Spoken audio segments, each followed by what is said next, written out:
Right ప్రార్థిస్తున్నాను. నేను మహాగణుడమైన మాట విని పరిశుద్ధ పాదాలు పొందడానికి ఈ దినము 20వ దినముకు వచ్చాను. ఆయన సగ ప్రయాణం చేశాం.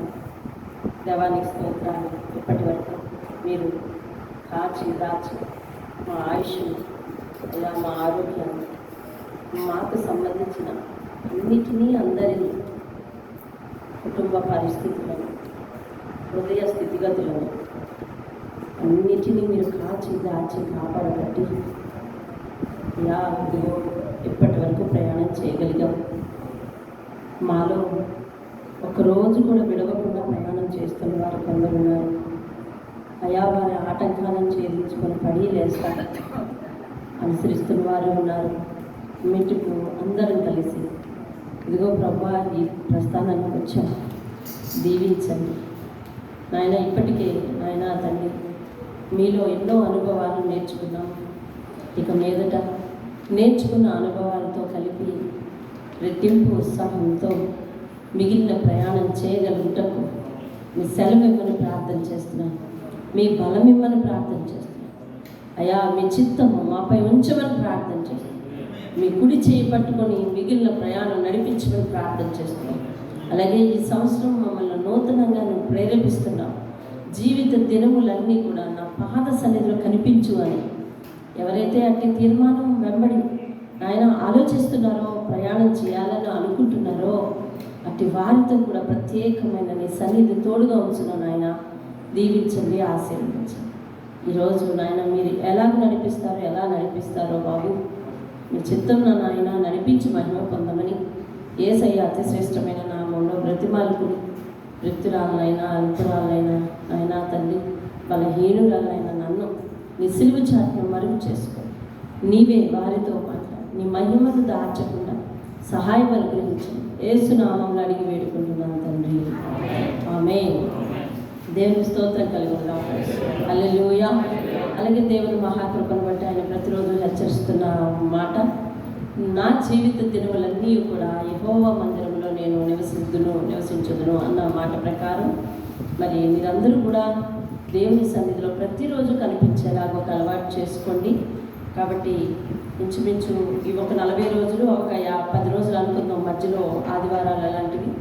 మొత్తానికి 50 రోజులు మనము ఎడతెరిపి లేకుండా దేవుని సన్నిధికి వస్తూ ఉన్నాము, అలవాటు చేసుకున్నాం. కాబట్టి ప్రతిదినము 1 నిమిషం లేదా ఒక పావు గంట, ఒక అరగంట, ఇది ఇక నుంచి మరి దేవుడు ప్రేరేపణను బట్టి ఈ సంవత్సరం వినూత్నంగా మనల్ని నడిపిస్తున్నాడు. కాబట్టి మనము ఇక మీదట 20 రోజులు కూడా ఇదే హెచ్చరిక వాక్యానికి ముందు చేయమని మరి దేవుడు ప్రేరేపణ మీదట నేను చేస్తూ ఉన్నాను. దేవుని స్తోత్రం కలిగిన కాక. రైట్ 20వ దినము అలాగే 43వ అధ్యాయానికి మమ్మల్ని అందరినీ ఆహ్వానిస్తున్నాను. నేను 43వ అధ్యాయంలో ఉన్నాం. మనం 43 అధ్యాయం దేవుని స్తోత్రం. 42 రాత్రి అవుట్లైన్ చూసాం కదా. 43వ అధ్యాయంలో ఉన్నాం, మనం వచ్చాము మనము. కాబట్టి నిన్న కొంచెం రీక్యాప్ ఏంటంటే, మరి దేవుడు 41 స్టార్ట్ చేసాం నిన్న. 41 నుంచి మనము నేనే మొదటి వాడను కడపటి వాడుగా ఉండువాడు, నేనే మొదటి వాడను కడపటి వాడుగా ఉండువాడని చెప్తూ మత్తయి సువార్తలో ఇమ్మానుయేలని అర్థం ఇచ్చే మాటను, అలాగే 28లో అంటే మత్తయి సువార్త చివరి అధ్యాయంలో యుగ సమాప్తి వరకు సదాకాలం మీతో ఉంటానన్న మాటను, అలాగే ప్రకటన గ్రంథంలో 1:8 అల్ఫా ఒమేగా అన్న మాటను, 22వ అధ్యాయం ప్రకటన 22వ అధ్యాయంలో నేనే మొదటి వాడను కడపటి వాడను ఆదియు అంతమునై ఉన్నాను అన్న మాట చొప్పున మనము దేవుని ఉన్నతిని, దేవుని ఉనికిని మనము తెలుసుకోవడం జరిగింది. అలాగనే ఒక గొప్ప వాగ్దానం అదేమిటి అంటే, నీవు నా దాసుడు అని నేను నిన్ను ఉపేక్షింపని ఏర్పరచుకుంటున్నాను, నేను నీతో చెప్పి ఉన్నాను, నీకు తోడై ఉన్నాను, భయపడకము, నేను నీ దేవుడై ఉన్నాను, దిగులు పడకు, నేను నిన్ను బలపరుతును, నీకు సహాయం చేయవాడను నేనే, నీతి అన్న నా దక్షిణ హస్తంతో నిన్ను ఆదుకుందును. నీ మీద కోపపడిన వారందరినీ అందరూ సిగ్గుపడతారు, నీతో వాదించేవారు మాయమైపోతారు, నీతో కలహించేవారు నువ్వు వెతుకుతూ గాని వారు కనిపించరు, నీ దేవుడైన యెహోవాను నేను భయపడకమని నేను నీకు సహాయం చేస్తానని చెప్పుచు నీ కుడి చేతిని పట్టుకుంటున్నాను అని చెప్పి ఆయన చెప్పడం. అలాగనే 42వ అధ్యాయంలో బంధింపబడిన వారిని, గుడ్డివారి కన్నులు తెరచుటకు, బంధింపబడిన వారిని చెరసాల నుండి విడిపించుటకు, తెచ్చుటకును, చీకట్లో నివసించే వారిని బందీగృహం నుండి వెలుపలికి రప్పించుటకు అనే ప్రవచనం మత్తయి సువార్త 4వ అధ్యాయం 16వ వచనం నెరవేరినట్టుగా కూడా నిన్న 42వ అధ్యాయంలో చూసాం. అలాగే 42వ అధ్యాయంలో నేను ఏర్పరచుకున్న నా సేవకుడు అన్నట్టుగా మరి 42 మొదటి నుంచి 3వ వచనం వరకు కూడా యేసుక్రీస్తుని గురించిన ప్రవచనం అని చెప్పి మరి మనము ఆ అధ్యాయాన్ని చూడటం జరిగింది. ఆ రీతిగా 42. అలాగే ఇది దేవుడు నాకు 1995లో ఇచ్చిన వాగ్దానం అని చెప్పి మొదట నేను దాన్ని సేవకు పిలుస్తున్నాడు అన్న విషయం, సేవలో ఏర్పాటు చేసుకుంటాడు అన్న విషయం అప్పట్లో నాకు అర్థం కాలేదు. ఎందుకంటే నా అవసరాన్ని బట్టే నేను చూశాను. మొన్న వరకు సేవకు పిలిపించుకున్న వరకు కూడా నాకు అర్థం కాలేదు. ఆ తర్వాత ప్రతి ఏడాది నా వాగ్దానాన్ని నేను చదువుకుంటాను కాబట్టి అప్పుడు నాకు దేవుడు దాన్ని అర్థం చెప్పాడు. నన్ను సేవకు పిలుస్తున్నప్పుడు 2 సార్లు నేను రిఫ్యూజ్ చేయడం, ఆ తర్వాత ఈ వాగ్దానం మళ్ళీ నేను యథావిధిగా చదువుకుంటున్నప్పుడు ఈయన ఏర్పరచుకుంటానని అప్పుడే వాగ్దానం చేశాడని అన్నట్టు. అందుకనే మరి ఈ చర్చ్ ఓపెనింగ్ రోజు కూడా మరి బ్యానర్ మీద ఏ వాక్యం పెట్టాలి అని అంటే దేవుడు నన్ను దాసునిగా ఏర్పాటు చేసుకుంటానన్న వాక్యమే పెట్టాలని చెప్పి ఇదిగో అదే 41వ అధ్యాయం 10వ వచనం భయపడకము అని అక్కడి నుంచి పెట్టడం జరిగింది. దేవుని స్తోత్రం కలుగుతుంది. అది అందరికీ వర్తించాలని చెప్పి దేవుని స్తోత్రం. రైట్. కాబట్టి 43వ అధ్యాయానికి నేను వస్తున్నాను. చూడండి, 43వ అధ్యాయము కొంచెం ఈరోజు తొందరగా వెళ్ళటం జరుగుతుంది, కొంచెం ఫాలో అవ్వండి. అయితే యాకోబు నిన్ను సృజించిన వాడన యెహోవా. ఇశ్రాయేలు అన్న యాకోబు అన్న ఒకటే. యాకోబుకు పేరు మార్చాడు దేవుడు ఇశ్రాయేలు అని. ఇశ్రాయేలు నిన్ను నిర్మించిన వాడు ఇలాగూ సెలవిస్తున్నాడు, నేను నిన్ను విమోచించాను అంటే విడుదల అనుగ్రహించాను నీకు. దేవునికి స్తోత్రం కలుగును. దేవుడు నిన్ను సృజించిన వాడు అని చెప్తా ఉన్నాడు. సృజించిన వాడెవడు? సృష్టికర్త. దేవుని స్తోత్రం. నిర్మించిన వాడు ఎవరవుతారు? నిర్మాణకుడు అవుతాడు. దేవుని స్తోత్రం కలుగును. అలాగనే మరి విమోచించిన వాడు ఏమవుతాడు? విమోచకుడు అవుతాడు. దేవుని స్తోత్రం. హల్లెలూయా. ఒక మాట జ్ఞాపకం చేస్తున్నాను, పరిశుద్ధాత్మ ప్రేరేపణ చెప్పున. చూడండి, అసలు దేవుడు అనగా 2 విషయాలు నీకు గుర్తుకు రావాలి. అలా 2 విషయాలు నీవు కడవరకు జ్ఞాపకం చేసుకోలేకపోతే నీ భక్తిలో ప్రారంభ పునాదియే కదిలిపోతున్నట్లు లెక్క. ఏమిటా 2 విషయాలు? వింటా ఉన్నారా? మనము ప్రాథమికంగా 2 విషయాలు, దేవుడు అనగానే 2 విషయాలు మనకు గుర్తుకు రావాలి. 2 విషయాలు గుర్తుకు రావాలి. ఆ 2 విషయాలు మనం ఎన్నడూ మర్చిపోయినా, ఎప్పుడు మర్చిపోయినా అసలు మన భక్తిలో పునాదే అసలు కదిలిపోయింది అని అర్థం చేసుకోవాలి. మొట్టమొదటిది, అతడు నీ సృష్టికర్త. ఏమి స్తోత్రం. ఎవరతడు? నీ సృష్టికర్త. ఆయన లేకపోతే నీవు లేవు. ఆయనే నిన్ను సృష్టించాడు అన్న విషయాన్ని నువ్వు జ్ఞాపకం చేసుకోవాలి. రెండవది, ఈ లోక పాపము నుండి నన్ను విడిపించాడు అని జ్ఞాపకం చేసుకోవాలి. అసలు దేవుడు నీకేం చేస్తాడు? ఫస్ట్ ఆశీర్వదిస్తాడా? అనారోగ్యం నుండి తీసివేస్తాడా? ఆయుష్ను పెంచుతాడా? ఇవన్నీ బోనస్లు చేస్తాడు. కానీ ఫస్ట్ అతడు నీకు సృష్టికర్త అయి ఉన్నాడు. దేవుని స్తోత్రం. అది ఎప్పుడు? నీవు గుర్తించినప్పుడే నీకు సృష్టికర్త ఆయన. అవునా? తల్లి గర్భంలో నువ్వు ఉన్నప్పుడు నీకు గుర్తించేటటువంటి జ్ఞానం ఉన్నదా? లేదు. కాబట్టి ఆ సమయంలోనే అతను నీకెవరు? సృష్టికర్త. కాబట్టి మరి ఎదిగొచ్చిన తర్వాత మనం ఇంకా ఆయన ఆరాధించలేకపోయామంటే మనకి ఇక్కడున్న తల్లిదండ్రుల నేపథ్యం అది. రైట్. అది అయిపోయిన తర్వాత అతను మన పాపము నుండి విమోచించిన వాడు అనే విషయాన్ని జ్ఞాపకం చేసుకోవాలి. ఈ 2 విషయాలు ప్రాథమికంగా దేవుడు అనగానే 2 విషయాలు జ్ఞాపకం రావాలి. ఆ 2 మేలులు ప్రతి వ్యక్తికి దేవుడు చేస్తూ ఉన్నాడు. సృష్టించాడు ఆయనను, ఇంకా రెండవది విమోచించాడు. దేవునికి స్తోత్రం కలుగును. అతడెవరు? సృష్టికర్త. అతడెవరు? విమోచకుడు. దేవునికి స్తోత్రం కలుగును. అయితే ఆయన చెప్తున్నాడు ఏమని అంటే, భయపడకు, పేరు పెట్టి నిన్ను పిలిచి ఉన్నాను, నీవు నా సొత్తు. దేవునికి స్తోత్రం. ఆయనట మనల్ని ఏమని పిలుస్తున్నాడంట? పేరు పెట్టి పిలుస్తున్నాడంట. నీవు నా సొత్తు అంటా ఉన్నాడు. ఆయనే నన్ను సృష్టించాడు, ఆయనే నన్ను పాపం నుండి విమోచించాడు. ఆయన సృష్టించుకొని ఆయన పాపం నుండి విడుదల చేసుకొని ఇంత కష్టపడ్డాడు. దేనికోసం? ఆయన సొంతం చేసుకోవడానికి. చెప్పండి. అంటే ఇప్పుడు మీరు ఎవరన్నమాట? దేవుని సొంతం. దేవుని స్తోత్రం కలుగును. చూడండి, 100వ కీర్తన 3వ వచనం ఏమని చెప్తుంది? 100వ కీర్తన 3వ వచనం ఏమని చెప్తుంది? యెహోవాయే దేవుడని తెలుసుకోండి, ఆయనే మనలను పుట్టించెను, మనము దేవునికి స్తోత్రం కలగలుగా. ఆయన మనల్ని పుట్టించెను, మనం ఎవరమంట? ఆయన వారు. తర్వాత ఎఫెసీ పత్రిక 2వ అధ్యాయం 10వ వచనం ఏమని చెప్తుంది చూడండి. ఎఫెసీ 2:10 కొత్త నిబంధనలో. ఎఫెసీ 2:10 చెప్పండి.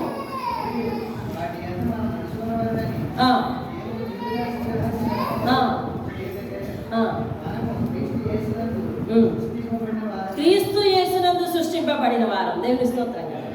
ఇప్పుడు ఆయన ఎవరన్నమాట? ప్రాథమికంగా మనకి సృష్టికర్త. రెండవది ఎవరు? పాపము నుండి విమోచించిన విమోచకుడు. ఇప్పుడు ఏం చేస్తున్నాడంటే, ఇంత కష్టపడ్డాడు దేనికి? తన సొత్తుగా మార్చుకోవడానికి. దేవుని స్తోత్రం కదా. మనం ఎవరమంటే చెప్పండి, ఎవరమో మనము దేవుని సొత్తు. దేవుని స్తోత్రం కలగదు.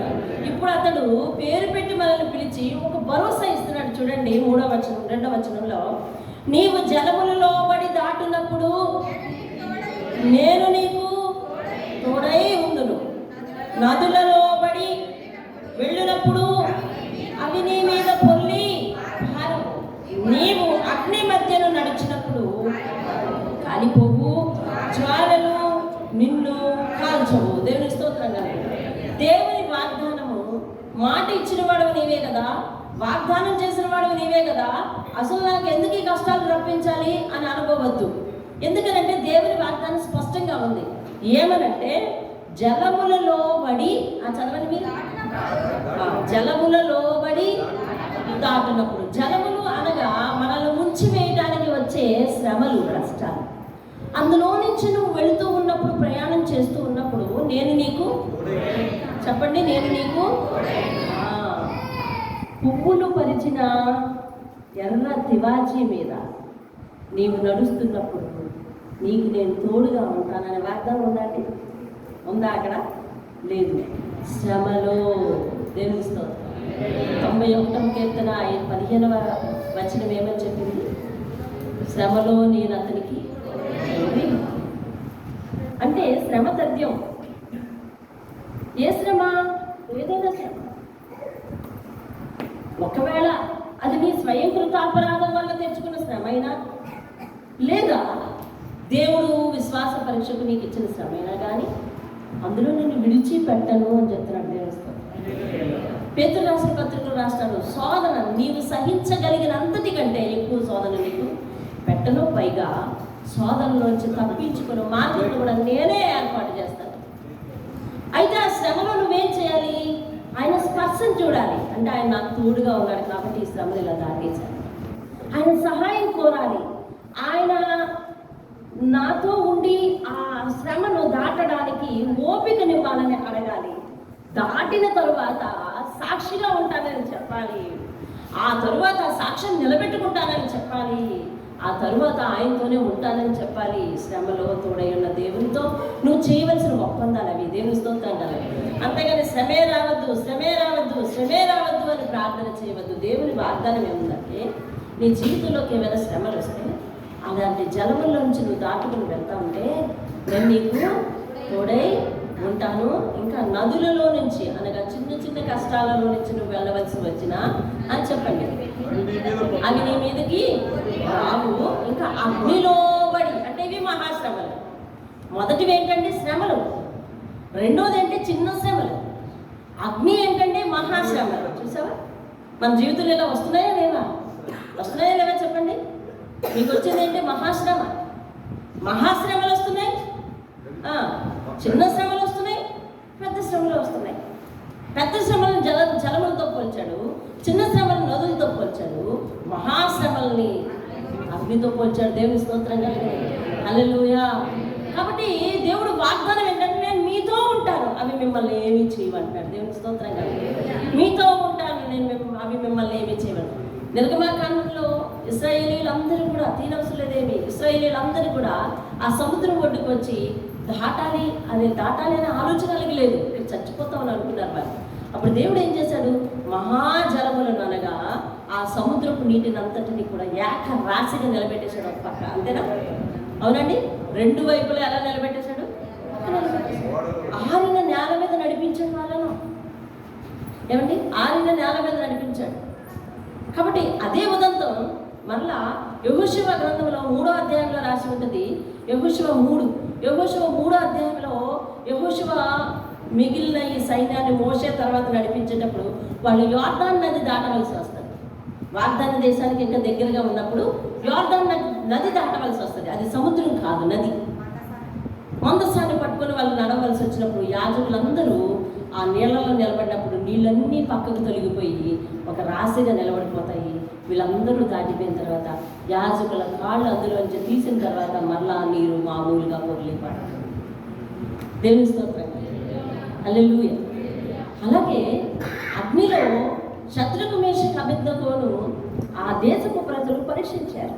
ఎలాగో రాజులు తప్ప మరెవరికి నమస్కరించకూడదు, అట్టి వారు అగ్ని గుండంలో పడవేయబడుదురు అని అన్నప్పుడు అందరినీ మైదానానికి పిలిపించి ఒక పెద్ద డంకా కొట్టి, ఇదిగో మీరు ఒక అనౌన్స్మెంట్ వినండి, ఇదిగో ఒక డంకా మోగుతుంది, అది మోగినప్పుడు మీరందరూ కూడా ఇదిగో నేను చేయించిన ఈ బంగారం ప్రతిమకు మీరందరూ సాగిలపడాలి అని ఆ రాజు హెచ్చరించినప్పుడు అందరూ ఆ డంకా వాయిద్యం వినగానే అందరూ నేలకు వంగి నమస్కరిస్తూ ఉంటుండగా అంతటి నగర జనం అందరిలోని కూడా 3 వ్యక్తులు మాత్రం నిలబడిపోయారు.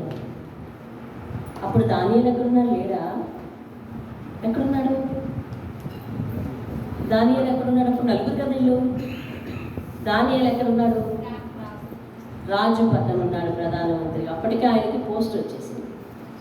ఆయన పక్కనే ఉండి చూస్తూ ఉన్నాడు ఏం జరుగుతుంది. అదేంటండి, ఆయన 3 నిలబడిపోయి ఉన్నారు. అప్పుడు రాజుకు ఆగ్రహం వచ్చింది. మిమ్మల్ని ఇప్పుడు ఎవరు రక్షిస్తారు అని అంటే వాళ్ళు ఒకటే మాట చెప్పారు, రాజా ఇందుని గురించి నీకు ప్రత్యుత్తరం ఇవ్వవలనన్నా చింత మాకు లేదు, మా దేవుడు మమ్మల్ని రక్షించుటకు సమర్థుడు. ఒకవేళ ఆయన రక్షించినను రక్షించకపోయినను అదేనా మేము మాత్రం ఈ ప్రతిమకు నమస్కరింపమానంగానే ఒరే బాబు వీడు చాలా పొగరుగా సమాధానం చెప్తున్నారా, అగ్నిగుండాన్ని 7 ఇంతలు ఎక్కువ చేయండి అని అన్నప్పుడు 7 ఇంతలు ఎక్కువ చేస్తే వీళ్ళని విసిరివేయడానికి వెళ్ళిన వాళ్ళంట ఆ సెగకు అక్కడే చచ్చిపోయారంట. విసరడానికి వెళ్ళిన వాళ్ళు సెగకు అక్కడే చనిపోయారంట. వీళ్ళందరినీ అగ్నిగుండంలో వేసినప్పుడు రాజు సింహాసనం మీద నుంచి చూసి ఆ పక్కతన్ని ఇలాగెలాగ అంటున్నాడు, చెప్పండి రాజా. కాదు, మనం 3 కదా వేసాము. అవును రాజా, 3 వేసాము. అదేంటి నాకు ఇంకొక వ్యక్తి కనపడుతున్నాడు. అవునా రాజా, 3 వేసాము, లెక్క కరెక్టే అని అంటే, లేదు ఆ 4వ వాడి రూపము దేవతా రూపమును పోలి ఉన్నదే. దేవుని స్తోత్రం. 4వ వాడి రూపం ఎవరిదంటండి? దేవతా రూపము పోలి ఉన్నది. ఆ రోజు నిజంగా వారి జీవితంలోకి అలాంటి శ్రమలు వచ్చాయి. ఏది ఈ రోజు నేను అగ్నిలో దూకుతాను రమ్మని దేవుణ్ణి అని తలతిక్క ప్రశ్నలు వేయడానికి ఇప్పుడు లేదు. నువ్వు సహించలేవు, అసలు నువ్వు భరించలేవు, నువ్వు నిలబడలేవు. అందుకని నీకు సంబంధించిన శ్రమలు వస్తాయి. ఆ శ్రమలు నీకు కొన్ని అగ్నిలా ఉంటాయి, కొన్ని జలముల్లా ఉంటాయి, కొన్ని నదుల వలె ఉంటాయి. కానీ యోర్దాను నది దగ్గర దేవుడు వాళ్ళని విడిచిపెట్టలేదు, మహా ఎర్ర సముద్రం దగ్గర దేవుడు వాళ్ళని విడిచిపెట్టలేదు, అగ్ని గుండం 7 ఇంతలు అయినా దేవుడు వాళ్ళని విడిచిపెట్టలేదు. కాబట్టి నీకు వచ్చే శ్రమలలో నిన్ను విడిచిపెట్టడు, విడిపిస్తాడు ఆయన. హల్లెలూయా. రైట్, ముందుకు వెళ్దాం చూడండి. అలాగనే ముందుకు వెళ్దాము. 4వ వచనం, నీవు నా దృష్టికి ప్రియుడవైనందున గరుడవైతివి, నేను నిన్ను ప్రేమించుచున్నాను గనుక నీకు ప్రతిగా మనుషులను అప్పగించుచున్నాను, నీ ప్రాణములకు ప్రతిగా జనములను అప్పగించుచున్నాను. దేవుని స్తోత్రం. మనం ఎక్కడి నుంచి వచ్చామో ఆ విషయాలు మర్చిపోకూడదు. హిజ్కియా కాలం తర్వాత యూదా దేశము 70 సంవత్సరములు చెరలోకి వెళ్ళిపోయిన తర్వాత యాకోబు మీద, యాకోబు వంశము వారి మీద, అనగా 12 గోత్రముల మీద దేవుడు మహా దయదలిచి ఆయన ఆదుకునే ఆదరణకర్తగా, రక్షకుడిగా మారి ఇదిగో ఇక్కడి నుంచి వాళ్ళందరికీ ప్రేమపూర్వక ఆహ్వానాలే పిలుస్తున్నాడు. దేవుని స్తోత్రం కలుగు. నేను నిన్ను కన్నాను కదయ్యా, నేను మిమ్మల్ని చేశాను కదయ్యా, మీరు మా మాట వినండి, నువ్వు నా దృష్టికి ప్రియుడివి, అందుకని నేను నిన్ను విడిపించి గొప్ప చేస్తాను, గనుడుగా ఎంచుతాను, గనుడుగా చేస్తాను అని దేవుడు ప్రేమపూర్వకంగా మనుషులు పిలుస్తున్నాడు. దేవుని స్తోత్రం కలిగి హల్లెలూయా. ఆయన జాలిపడే దేవుడు. కాబట్టి ఆయన ఏం చెప్తున్నాడో చూడండి, నేను నిన్ను ప్రేమించుచున్నాను గనుక నీకు ప్రతిగా మనుషులను అప్పగించుచున్నాను. ఏమంటున్నాడంటే, నా దృష్టికి నువ్వు ప్రియుడువు అయినందున గరుడవైతివి. దేవుని స్తోత్రం కలిగి. ఆయన దృష్టికి మనం ఎలాంటి వాళ్ళమంట తెలుసా? ప్రతిష్ఠిత జనం అంట, స్వకీయ సంపాద్యం అంట, స్వకీయ ధనం అంట. ఏంటి ఎక్కడెక్కడ ఎన్నెన్ని పేర్లు పెట్టాడు తెలుసా మనకు? చూడండి, అసలు మన విలువ ఏమిటో మనం తెలుసుకోలేకుండా అందరికీ ఒక దేవుడు ఉన్నాడు, యాజ్ వెల్ యాజ్ నాకు కూడా ఒక దేవుడు ఉన్నాడు. వాళ్ళ దేవుడి పేరు వాళ్ళది, నా దేవుడి పేరు యేసుక్రీస్తు. అంతేగాని నేను మొత్తం భక్తి చేస్తున్నామని ఇంకా మాంసం తిన్నవాళ్ళంట సామెత చెప్తున్నారు కదా, మాంసం తిన్నవాళ్ళు మరి తిన్నానని తెలియటం కోసం దుమ్ముల మెడలో ఏలగట్టుకున్నట్టు భక్తి చేస్తున్నానని చెప్పి ఇంకెంతసేపు భక్తి ఏంటండి, ఎంతసేపు అవే మాట్లాడండి అంటూ ఉంటున్నాం. కానీ లేదు, ఈ భక్తి నీవు జీవితం ఉన్నంత వరకు చేయవలసిన భక్తి, ఈ భక్తి నీవు ఊపిరి పీల్చుకున్నంత వరకు చేయవలసిన భక్తి. ఎందుకనంటే నీ దేవుడు అందరి దేవుడు వలె కాదు, వాగ్దానములతో నిన్ను నింపిన దేవుడు, వాగ్దానం ఇచ్చి రుజువు చేసిన దేవుడు, వాగ్దానాలకు సరిపడిన నెరవేర్చడానికి సరిపడిన దేవుడు ఆయన. దేవునికి స్తోత్రం కలుగునుగాక. హల్లెలూయా. కాబట్టి ఆయన మాట ఇచ్చి విడిచిపెట్టలేదట. భయపడకమని నీతో చెప్పి నీ కుడి చేతిని పట్టుకుంటున్నాను అంటున్నాడు. దేవుని స్తోత్రం కలుగునుగాక. గొర్రెల కొరకు ప్రాణం పెట్టడానికి ఆయన వచ్చాడు, పాపం నుండి విడిపించడానికి ఆయన వచ్చాడు. ఆయన నీ చేత పూజింపబడ్డానికి, ఏమంటే ఆయన నీ చేత ఏవేవో పెట్టించుకోవడానికి, ఆయన నీ చేత అలంకరించుకోవడానికి, ఆయన నీ చేత మర్యాదలు చేయించుకోవడానికి, ఆయన నీ చేత సపరబెల్లి చేయించుకోవడానికి, ఆయన నీ చేత అన్నీ చేయించుకోవడానికి రాలేదు. నీ కొరకు బలి అవ్వటానికి వచ్చిన ఒక బలి పశువు అయిపోయాడు ఆయన. దేవుని స్తోత్రం. హల్లెలూయా. అతడు బలి అవ్వటానికి వచ్చి పిలుస్తున్నాడు. ఏమనంటే, నేను నీ విమోచకుడిని, నేను నీ సృష్టికర్తని, నువ్వు నా దృష్టికి ప్రియుడు అయినందున నేను నిన్ను గరుడుగా చేస్తాను అని చెప్పి, ఇక చూడండి 5వ వచనంలో ఎలాంటి వాగ్దానం ఇస్తున్నాడో, భయపడకము నేను నీకు తోడుగా ఉన్నాను. రైట్, ఒక నిమిషం ఇక్కడ చూస్తారా? నా దృష్టికి, దేవుని దృష్టికి మనం ఎలా అయ్యామంటండి? గనులము, ప్రియులము అయ్యామంట. ఏమండి? ప్రియులము అయ్యామంట. చూడండి, ఇంకా కొంత రిఫరెన్స్ చూడండి. ద్వితీయోపదేశకాండం 14:2 ఒకరు తీయండి, 26:18 ఒకరు తీయండి. 14:2 ఒకరు, 26:18 ఒకరు, 135 కీర్తన 4వ అధ్యాయం ఒకరు. రాసుకున్న వాళ్ళు రాసేసుకోండి. ఎందుకనంటే ఇంటికి వెళ్ళినాక మరలా ఇవి తీసి చదువుకోండి. అన్ని వచనాలు మీరు చూడాలి, చదవాలి. యెహోవా ఏర్పరచుకొనెను. ఏం చదివారమ్మా మీరు? 35:4 చదివారు. స్వకీయ ధనముగా. దేవుని స్తోత్రం కదా. యాకోబుడు ఎట్లా ఏర్పరచుకున్నాడంటే, స్వకీయ ధనము కదా, స్వకీయ ధనముగా ఏర్పాటు చేసుకున్నాడంట. ఎవరిని? యాకోబు వంశాన్ని, ఇశ్రాయేలు వంశాన్ని ఆయన స్వకీయ ధనముగా. లేదా రాసేసుకోండి, ద్వితీయోపదేశకాండం 14:2లో ఆయన అంటున్నాడు ప్రతిష్ఠిత జనం అంటున్నాడు. చెప్పండి, యెహోవాకు ప్రతిష్ఠిత జనం అంట వీళ్ళు. దేవుని స్తోత్రం కలుగునుగాక. యెహోవాకు ప్రతిష్ఠ చేయబడ్డ జనం. ఎందుకు ప్రతిష్ఠ చేయబడ్డ జనం అయ్యారో తెలుసా? వాళ్ళ తాతగారైన అబ్రహాము దేవుని మాట విన్నాడు, మాట ప్రకారం చేశాడు. వాళ్ళ తండ్రి ఇస్సాకు దేవుని మాట విన్నాడు, దేవుని మాట ప్రకారం చేశాడు. యాకోబు దేవుని మాట విన్నాడు, దేవుని మాట ప్రకారమే చేశాడు. మాట విని ఆయన మాట ప్రకారం చేస్తే ఆయనకు ప్రతిష్ఠిత జనం అవుతున్నాం అంతే. ఇప్పుడు చెప్పు, నువ్వు ప్రతిష్ఠిత జనమేలా కాదా? అలా సైలెంట్గా ఉన్నారేమి అంటే మీరు మాట విని మాట ప్రకారం చేయట్లేదన్నమాట. అవునా? మాట విని మాట ప్రకారం చేసేవారందరూ కూడా ప్రతిష్ఠిత జనం. దేవుని స్తోత్రం కలుగునుగాక. అయితే ఇప్పటికీ మీరు నేను ప్రతిష్ఠిత జనమా కాదా అని మీకు అనుమానం వస్తే, ఇదిగో ఈనాటి నుండి ఆయన చెప్పిన మాట విని ఆ మాట ప్రకారం చేయండి, మీరు ప్రతిష్ఠిత జనం అంతే. దేవుని హల్లెలూయా. ఆయన మాట విని ఆయన మాట ప్రకారం చేసినందుకు వాళ్ళు ప్రతిష్ఠిత జనముగా చేసుకున్నాడు అంతే. అర్థమవుతుందండి? అబ్రహాం దేవాలయం కట్టించాడు ఆయనకు? చెప్పాలి. దేవాలయం కట్టించాడా? లేదు. ఇస్సాకు దేవాలయం కట్టించాడు ఆయనకు? లేకపోతే యాకోబు దేవాలయం కట్టించాడా? లేదు. మరి వాళ్ళకి ప్రతిష్ఠ జనంగా ఎట్లా చేసుకున్నాడు దేవుడు? మాట విని మాట ప్రకారం చేశాడు. సొలొమోను దేవాలయమే కట్టించేశాడు యాకోబు,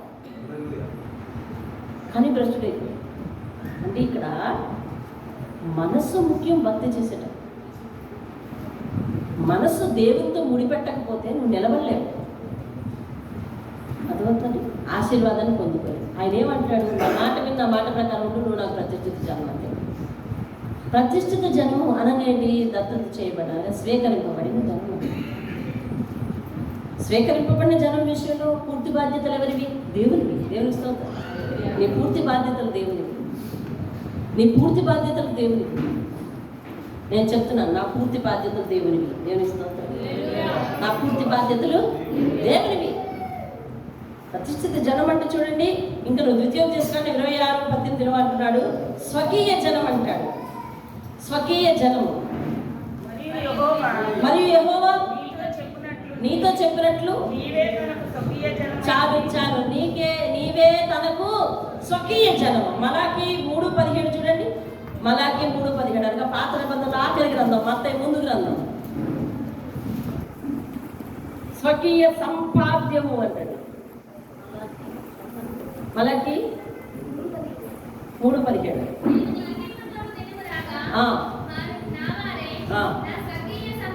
చాలు స్వకీయ సంపాద్యం. నేను సొంతంగా సంపాదించుకున్న వారంటాడు. దేవుని స్తోత్రం కదా. నిన్ను గురించి ఎన్ని పేర్లు పెడుతున్నాడు చూడు.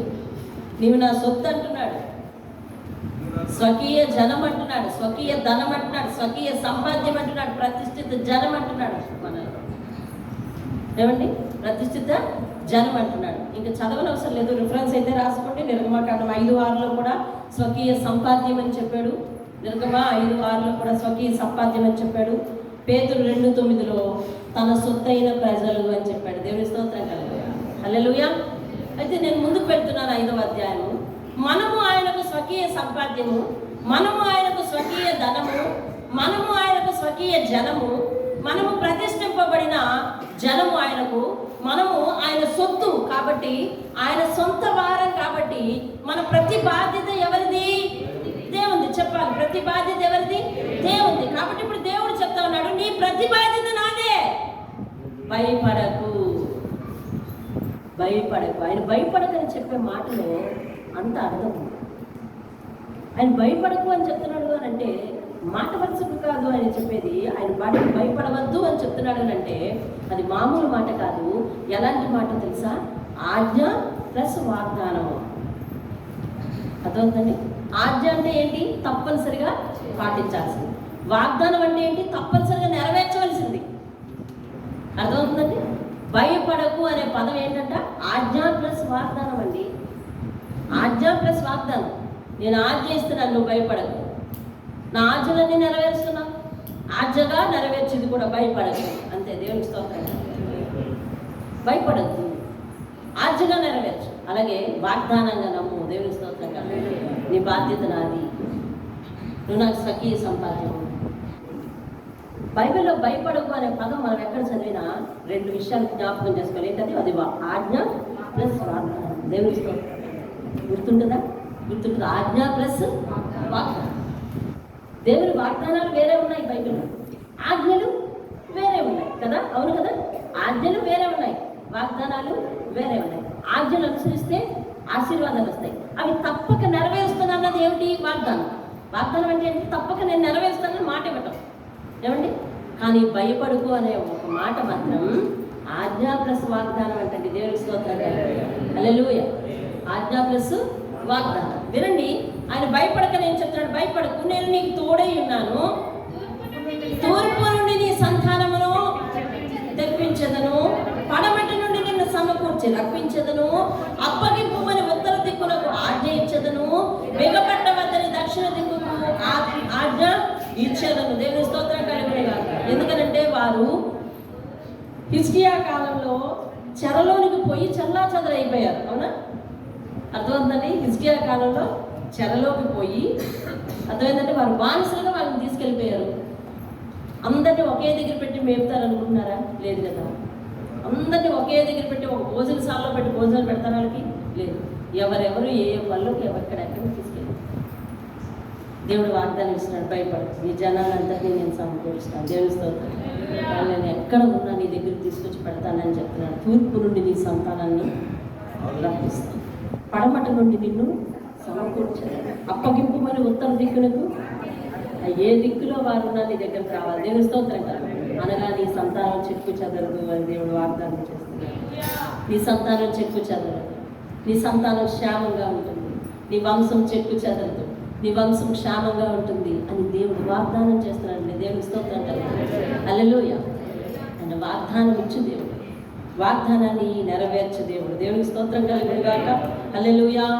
రైట్, 10వ వచనానికి నేను వెళ్తున్నాను. అదంతా కింద మీరు చదువుకోండి. మీరు తెలుసుకొని నన్ను నమ్మి నేనే ఆయనని గ్రహించినట్లు మీరును నేను ఏర్పరచుకున్న నా సేవకుడు నాకు సాక్షులు. దేవుని స్తోత్రం కలుగును. ఎవరెవరు పెడుతున్నాడండి? యాకోబు సంతానంతో చెప్తున్నాడు, మీరందరూ నాకు సాక్షులు. అలాగే నేను ఆయా కాలాల్లో ఏ ఏ సేవకులను ఏర్పాటు చేసుకున్నానో వాళ్ళు కూడా నాకు సాక్షులు అంటున్నాడు. దేవుని స్తోత్రం కలుగును. కాబట్టి నాకు ముందుగా ఏ దేవుడు నిరూపింపబడలేదు, నా తర్వాత ఏ దేవుడు ఉండడు. నేనే యెహోవాను, నేను తప్ప వేరొక రక్షకుడు లేడు. దేవుని స్తోత్రం కలుగును. 13వ వచనం, ఈ దినము మొదలుకొని నేనే ఆయనను, నా చేతిలో నుంచి విడిపింపగలవాడు ఎవరునూ లేరు. దేవుని స్తోత్రం కలుగును. సామెతల గ్రంథం 21వ అధ్యాయం 30వ వచనం ఒకసారి చూద్దాం. ఆయన చేతిలో నుంచి విడిపింపగల దేవుడు ఎవరు లేరు, విడిపింపగలవారు ఎవరు లేరు, అటు శక్తిమంతుడు ఎవరు లేరు. అనగా ఆయన చేతిలో మనం ఉంటే ఆయన చేతిలోంచి మనల్ని ఏ శత్రువు కూడా విడిపించలేడు. యుద్ధ దినమునకు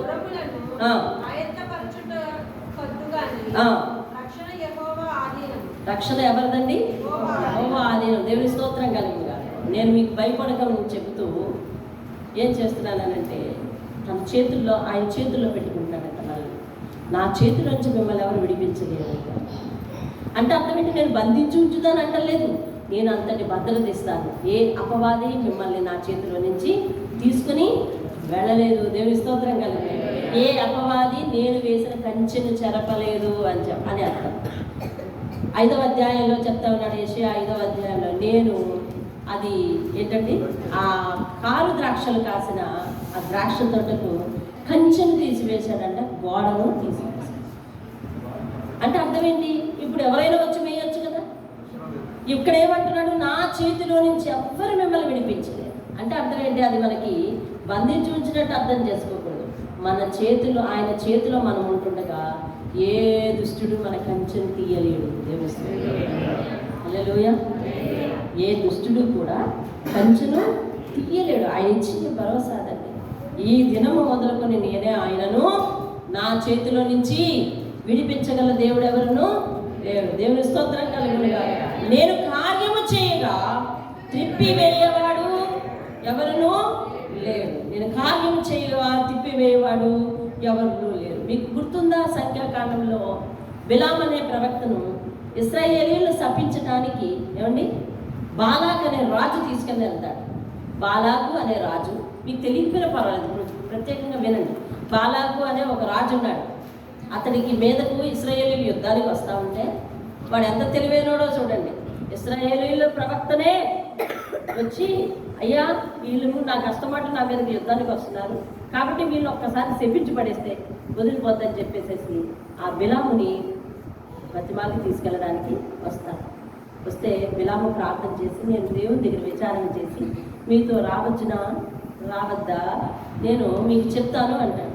ఇశ్రాయేలీని శపించడానికి నువ్వు రావాలి అని అన్నప్పుడు ఇతడు దేవుని దగ్గరికి అడగడానికి వెళ్ళొచ్చా? అసలు ఆయన ఎవరు? ఇశ్రాయేలీల దేవుడు కదా. ఇశ్రాయేలీల ప్రజలను శపించడానికి ఇతడు పిలుస్తుంటే నేను రావచ్చా, వెళ్ళొచ్చా, వెళ్ళకూడదని అడగచ్చా? అయినా కానీ బిలాము మరి అతని దగ్గరికి వెళ్ళి ప్రార్థించినప్పుడు, ఆ జనము నాకు ప్రతిష్ఠిత జనము, నువ్వు వాళ్ళని శపించటానికి వెళ్ళటానికి వీల్లేదు అని అన్నప్పుడు దేవుడు వెళ్ళొద్దన్నాడని బయటకు వచ్చి చెప్తాడు.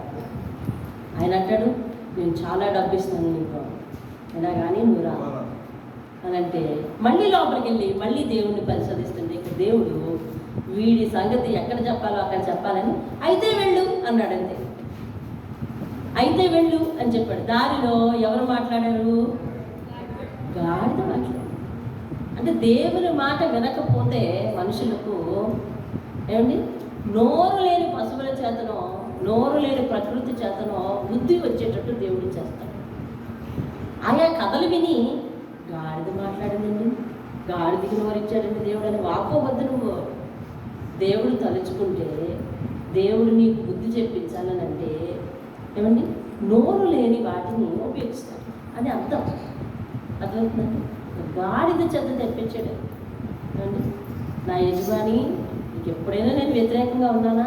అదిగో కత్తి చూసి ఎదురుకుండా దేవుని దూత ఉన్నప్పుడు నీకైతే కనిపించలేదు కానీ నాకు కనిపించింది అంటే మాట వినని వారికి దేవుని దర్శనం ఉండదన్నమాట. మాట వినని వారి ఇంట్లో పశువులు ఉంటే పశువుల మీద దేవుని దర్శనం వస్తుంది కానీ మాట వినని వారికి దేవుని దర్శనం రాదని చెప్తున్నాడు అక్కడ.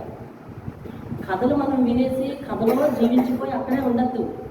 లోపలికి వెళ్ళి దేవుని మర్మాన్ని అర్థం చేసుకోవాలి. ఎవరైతే దేవుని మాటలు వాక్యాలు విని ఎంతైనా ఇంకా మారకుండా అదే మొండితనం, అదే మోటుతనం, అదే పరిస్థితి, అదే దౌర్జన్యం, అదే దురుస్తనం ఉన్నది అనుకోండి, దేవుడి దగ్గరికి నువ్వు మొరపెట్టడానికి వస్తే అసలు నీకు నేను చెప్పడానికి కుదరదని చెప్పి నోరు లేని వాటికి ఆర్ట్ చేస్తాడన్నమాట. అర్థమవుతుందండి. హిజ్కియా రాజు మీదకి అండి కాదు యెహోషాపాతు రాజు మీదకి దినవృత్తాంతాల గ్రంథంలోకి వెళ్తే ఉంటుంది. యెహోషాపాతు రాజు మీదకి యుద్ధం వస్తే ఆ సైనికులందరికీ కూడా ఏమండి కందిరీగల శబ్దంతో దేవుడు వాళ్ళని పంపించేశాడు. కందిరీగల శబ్దం, ఆ శబ్దానికి వాళ్ళు భయపడిపోయి వెళ్ళిపోయారు. అంటే నోరు లేని జీవులను ఆయన ఆయుధాలుగా వాడుకుంటాడు అన్నమాట కొన్నిసార్లు. అంతే దేవునికి స్తోత్రం. ఆఖరికి అతడు వెళ్ళాడు, అతను ప్రయాణం మానుకోలేదు, వెనక్కి తిరిగి రావాలి కదా, అప్పటికైనా రాలేదు. వెళ్ళాడు, ఏవేవో కొండలు ఎక్కాడు, పాలు ఎక్కాడు, ఏవేవో ఎక్కాడు, కానీ ఏమి ఎక్కినా కూడా అతడు రచిస్తాడు, అతడు రాస్తాడు ఒక కీర్తన. అందులో ఏమని రాస్తాడంటే, ఆయన అబద్ధం ఆడుటకు నరుడు కాడు, ఆయన మాట ఇచ్చి తప్పిపోతాడా? 23వ అధ్యాయం సంఖ్యాకాండం 19వ వచనంలో ఉంటుంది. అబద్ధం ఆడుటకు మానవుడు కాడు, పశ్చాత్తాపడుటకు నరపుత్రుడు కాడు, ఆయన చెప్పి చేయకుండా మాట ఇచ్చి స్థాపింపకుండా. సంఖ్యాకాండం 23వ అధ్యాయం 19వ వచనం. జరుగుతుంది. మాట ఇస్తే దేవుడు నిలబెట్టుకునే దేవుడు, చెప్పి చేసే దేవుడు అతడు. ఆయన చేతిలో నుంచి నిన్ను ఏ దుష్టుడు విడిపించుకుని వెళ్ళడు. కాబట్టి ఆయన చేతుల్లో నువ్వు ఉంటావు. ఆయన మాట వినాలి. ఆయన నిన్ను స్వకీయ సంపాద్యంగా చేసుకున్నాడు, స్వకీయ జనముగా చేసుకున్నాడు, ప్రతిష్ఠిత జనముగా చేసుకున్నాడు. మామూలు వ్యక్తి వల్లే మనం ఉండదు. అర్థమవుతుందండి. మామూలు వ్యక్తిలాగా మనం ఉండదు. అందరూ లోపల ఎట్లా చేస్తున్నారో అట్లాగే నువ్వు చేయొద్దు. నువ్వు ఆయనకు ప్రతిష్ఠిత జనం. దేవుని స్తోత్రం. హల్లెలూయా. నువ్వు ఆయనకి ఎవరమంటండి? ప్రతిష్ఠిత. ఏమంటున్నాడు? నా సొత్తు నువ్వు అంటున్నాడు. ఏమంటున్నాడు? నా సొత్తు నువ్వు అని. అందుకనే ఆయనకు ప్రతి దినము భక్తి చేయాలి. ప్రతి దినము కూడా ఆయన సన్నిధిలో కనిపించాలి. ప్రతి దినము ఆయన దగ్గర ఉండాలి. అందుకనే నా సొత్తు, నా సొంతం, నేను నిన్ను కని ఉన్నానని ఏ దేవుడు నీతో చెప్పాడండి ఇంతకుముందు? నీవు లోకంలో ఉన్నప్పుడు, లోకంలోని ఏమండి ఆభక్తి చేసినప్పుడు ఏ దేవుడు నీతో మాటిచ్చాడు? నీవు నా సొత్తు, నువ్వు నా కుమారుడిగా నేను కని ఉన్నానని ఎవరు చెప్పాడు? దేవుడు చెప్తాను. ఎన్ని పదాలు పెట్టి వర్ణిస్తున్నాడు చూడండి. ఆయన ప్రేమను అర్థం చేసుకునేవారిగా మనం ఉండాలి. చూడండి, ఇంకా ముందుకు వెళ్దాం. మనం కొంచెం 15వ వచనం. యెహోవానగు నేనే మీకు పరిశుద్ధ దేవుడును, ఇశ్రాయేలు సృష్టికర్తనగు నేనే మీకు రాజును, సముద్రములో త్రోవను కలగచేయవాడును, వడిగల జలముల్లో మార్గము కలుగచేయవాడును. ఇంకొంచెం ముందుకు వెళ్ళిపోదాం. కాబట్టి ఇటువంటి శక్తి నాకు ఉన్నది కాబట్టి ఆయన చెప్పే మాట వినండి. నేను మళ్ళీ మొదటి నుంచి వస్తున్నాను. అదే 43వ అధ్యాయంలో మొదటి నుంచి రివ్యూ ఇస్తున్నాను. ఎట్లాగూ నేను నిన్ను సృజించాను. వస్తున్నారా? 43 మొదటి నుంచి. నేను నిన్ను సృజించాను, నేను నిన్ను నిర్మించాను, నేను నిన్ను విమోచించాను. కాబట్టి నువ్వు నా సొత్తు. నువ్వు భయపడకు. ఆ భయపడకనే పదం ఏంటంటే ఆజ్ఞతో, వాగ్దానంతో కూడింది. కాబట్టి భయపడకు. నువ్వు జలముల్లాంటి కష్టాలు వచ్చినప్పుడు కూడా నేను నీతో ఉంటాను. నదుల్లాంటి కష్టాలు వచ్చినప్పుడు అవి నిన్ను ముంచవు. అగ్ని లాంటి మహాశ్రమలు వస్తే అవి నిన్ను కాల్చవు. నువ్వు నా దృష్టికి ప్రియుడివి, స్వకీయ సంపాద్యంవి, నా సొత్తువి, స్వకీయ జనంవి, ప్రతిష్ట జనంవి. కాబట్టి భయపడకు. ఒకవేళ నీ పరిస్థితి చల్లా చెదరైపోయిన పరిస్థితిలాగా ఉన్నా కానీ, ఇది ఎవరితో మాట్లాడుతున్నాడు? ఇశ్రాయేలు వంశంతో. ఏది 70 సంవత్సరాలు చెరలోకి వెళ్ళాడు. అయితే వారి గురించి మాట్లాడే మాటలు మనకెందుకు? ఇప్పుడు మన కుటుంబం కోసం మాట్లాడుతున్నాడు. ఏమనంటే, నీ కుటుంబం లేదా నీ పరిస్థితి చల్లా చెదరైపోయినట్టు ఉన్నా కానీ భయపడకు, నేను నీకు తోడై ఉండి ఉత్తర దిక్కుకు తూర్పు దిక్కుకు, దక్షిణ దిక్కుకు, పడమర దిక్కుకు నేను ఆజ్ఞ ఇచ్చి సమకూర్చమని, బిగపట్టవద్దని. ఏమండి, మిమ్మల్ని అందరినీ సమకూరుస్తాను. ఒకవేళ ఏమైనా పోగొట్టుకున్నావా దాన్ని సమకూరుస్తాను. ఒకవేళ ఏమైనా కోల్పోయావా దాన్ని నేను సమకూరుస్తాను. ఒకవేళ ఎవరైనా దూరం చేసుకున్నావా నేను సమకూరుస్తాను అంటున్నాడు దేవుని స్తోత్రం. హల్లెలూయా. కాబట్టి నువ్వు ఆలోచించు, నా చేతుల్లోంచి నిన్నెవరు కూడా విడిపించుకుని వెళ్ళిపోలేరు, నేను గొప్ప దేవుడను అని చెప్పి ఇప్పుడు మాట్లాడుతున్నాడు. అసలు వాగ్దానం చూడండి, 18వ వచనం. మునుపటి వాటిని జ్ఞాపకం చేసుకొనకుడి. మునుపటివేమిటి? అవిధేయత. మునుపటిదేమిటి? అజ్ఞానం. అమ్మా, నువ్వు దేవుళ్ళలోకి ఖచ్చితంగా రాకముందు, వాక్యాన్ని అర్థం చేసుకోకముందు నీదంతా ఏ జీవితం అనుకోవాలి? అవిధేయత. మనకు దేవుడు తెలియక ముందు వరకు సృష్టికర్తను దగ్గరించి మనం జీవించినంత కాలం అజ్ఞాత కాలం అనుకోవాలి. అవిధేయ కాలం, ఏమండి, అపవిత్ర కాలం, అజ్ఞాన కాలం, ఏమండి, వ్యతిరేకత చూపించిన కాలం. కొంత తెలిసి కూడా మనం దేవునికి మక్కువగా ఉండలేకపోయాం. దేవుని ప్రజలు అని పేరు పెట్టుకుని కూడా దేవునిలో స్పష్టంగా ఉండలేకపోయాం. కాబట్టి అదంతా ఏ కాలం? అవిధేయ కాలం, ఏమండి, అతిక్రమం చేసిన కాలం. కాబట్టి ఇప్పుడు దేవుడు ఏమంటున్నాడు తెలుసా? యాకోబు, మునుపటివి నువ్వు జ్ఞాపకం చేసుకో అన్న. అర్థమైందా? మగవాళ్ళు అర్థమైందా? ఆడవాళ్ళు అర్థమైందా? మనము దేవుని వాక్యాన్ని జాగ్రత్తగా అర్థం చేసుకొని అందులోనికి దిగకముందు, ఎందులోనికి? సరైన భక్తి మార్గంలోనికి. నేను అన్నది అర్థమవుతుందా? సరైన భక్తి మార్గంలోనికి వెళ్ళకముందు, దిగకముందు, దిగిన తర్వాత తెలిసింది ఎలాగా దీని లోతు ఎంతో, ఈ భక్తిలో ఎలా నడవాలో తెలిసింది. అవునా? నేను లోలక్షణం అంతేనా? అంతకుముందు అది ఏ కాలము? అవిధేయ. ఏమంటే వాక్యం తెలియక కొంత, తెలిసినా చేయలేక కొంత, అందరూ సహకరించక కొంత, ఎవరో ఖచ్చితంగా ఇది అని చెప్పక కొంత. ఇప్పుడు దేవుడు ఏమంటున్నాడు తెలుసా? అప్పుడు తెలిసి చేసావో తెలియక చేసావో మునుపటి సంగతులు జ్ఞాపకము చేసుకొనకు. దేవునికి స్తోత్రం. అందులో నేను భక్తి జీవితం గురించి ఇందాక దేవుడు మాట్లాడితే మీరు వింటున్నారు. అందులో దేవుని తెలియని ఆ అజ్ఞాత కాలంలో మనలో పాపం ఉంది. అవునా? మనలో దేవునికి ఇష్టకరము కాని క్రియలు ఉన్నాయి. మనలో దేవునికి ఇష్టకరము కాని మాట తీరుంది. మనలో దేవునికి ఇష్టకరము కాని వ్యసనములు ఉన్నాయి. మనలో దేవునికి ఇష్టకరము కాని పద్ధతులు ఉన్నాయి. మునుపటి సంగతులు అవి కూడా జ్ఞాపకం చేసుకోవద్దని చెప్తున్నాడు దేవుడు. దేవునికి స్తోత్రం. అసలు ఆ మాట ఎవరనాలి?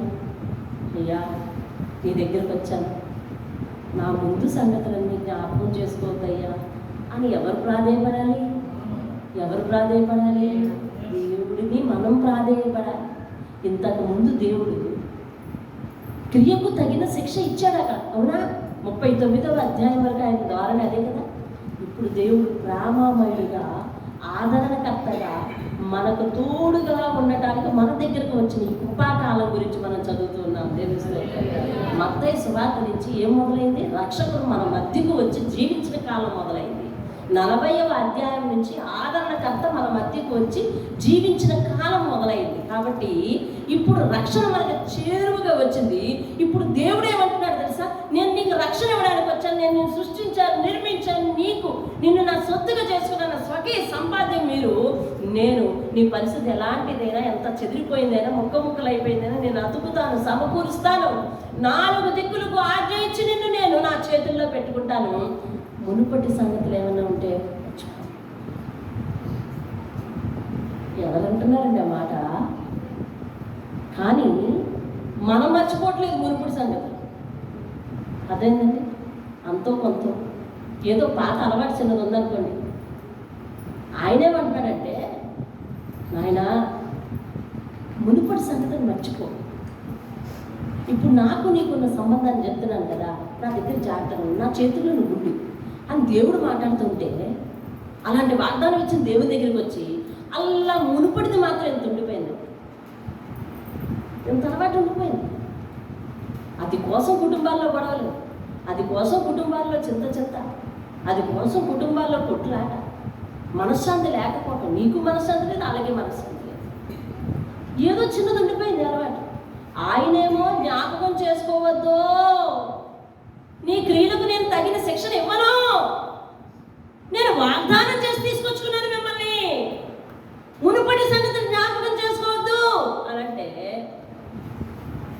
మేమేం చేసామో తెలుసా? మీకు అదివరకు చెప్పాను కదా, అంత చిన్న టీవీ తెచ్చుకుని ఆ టీవీ ముందు కూర్చుంది. చెప్పానా మీకు అంతకుముందు? అంత చిన్న టీవీ తెచ్చుకున్నాము, టీవీ ముందు కూర్చుని ఆదివారం నాడు ఏ సినిమా, శనివారం సాయంత్రం ఏ సినిమా, శుక్రవారం సాయంత్రం ఏ సినిమా అన్ని జాగ్రత్తగా లిస్ట్ అవుట్ పెట్టుకొని నువ్వు గుర్తుపెట్టుకో అని చెప్పి కూర్చో. ఎలాంటి స్థితి నుంచి విడిపించాడు? కళ్ళు నెత్తి మీదకి ఎక్కిపోయి ఆశీర్వాదాన్ని ఇలా అనుభవించాలా? అరే అప్పుడైతే ఎక్కడెక్కడికో వెళ్ళి చూసేవాళ్ళు. ఇప్పుడు దేవుడు ఆశీర్వదించి ఏది వాయిదాలు కూడా కట్టుకుంటుంది. మళ్ళీ నువ్వు ఎంత కళ్ళు నెత్తి మీదకి ఎక్కిన పొగలు చూసాడా? తెచ్చుకుని దాని ముందు కూర్చుని ఆదివారం నాడు కూడా నాన్న కొంచెం వాటి చెప్తే వెళ్ళలేమేమో టైం అందరికీ బండి లేదు, ఆటోలు పట్టుకొని వెళ్ళాలి. ఏమంటే టీవీలో 1 గంటకో 8 గంటలకో స్టార్ట్ అయిపోతుంది, 2 గంటలకో వెళ్ళలేదు. ఇంటికి వచ్చిన సమిష్టిగా మేమందరం, నేను చెప్పాను మీకు గుర్తుందో, మీరు ఎంతమంది గుర్తుందో తెలియదు, సమిష్టిగా అందరం ఇగో తాళాలు తీసిరండి, నేను కాలు కట్టుకొని వచ్చేస్తాను, నువ్వు చేపలు తెచ్చి, నువ్వు తినేవి తెచ్చి, నువ్వు ఫ్యాన్ వేసి అన్నీ తెచ్చి తుడిసేసి స్టార్ట్ చేసి తలొక పని తలొకలు చేసేసుకుంటూ వాళ్ళని. చర్చికి వెళ్ళే ముందు మాత్రం మా ఇంట్లో రచ్చ. ఎందుకో తెలుసా? ఆ పని నువ్వే చేయాలి, ఈ పని నువ్వే చేయాలి, ఈ పని నువ్వే చేయాలి. చర్చికి వెళ్ళే ముందు మా ఇంట్లో గొడవ, చర్చి నుంచి వచ్చిన తర్వాత అందరికీ ఐక్యత. ఏడుపు మొహాలు వేసుకుని ఏడుతూ వెళ్ళేవాడు. అక్కడి నుంచి తనకు సంతోషంగా వచ్చేటప్పుడు పిల్లలు పసి కందులు. అందుకే నా జాతి వాళ్ళకి అంటుకోలేదు, వాళ్ళ జాతి వాళ్ళకి అంటుకోకుండానే వదిలిపోయింది. మాకు అది తీసి జల్లబెట్టి కొట్టాడు, అప్పుడు వదిలిపోయింది. అది కూడా చెప్తాను మీకు, తీసి జల్లబెట్టి కొడితే వదిలిపోయింది. అది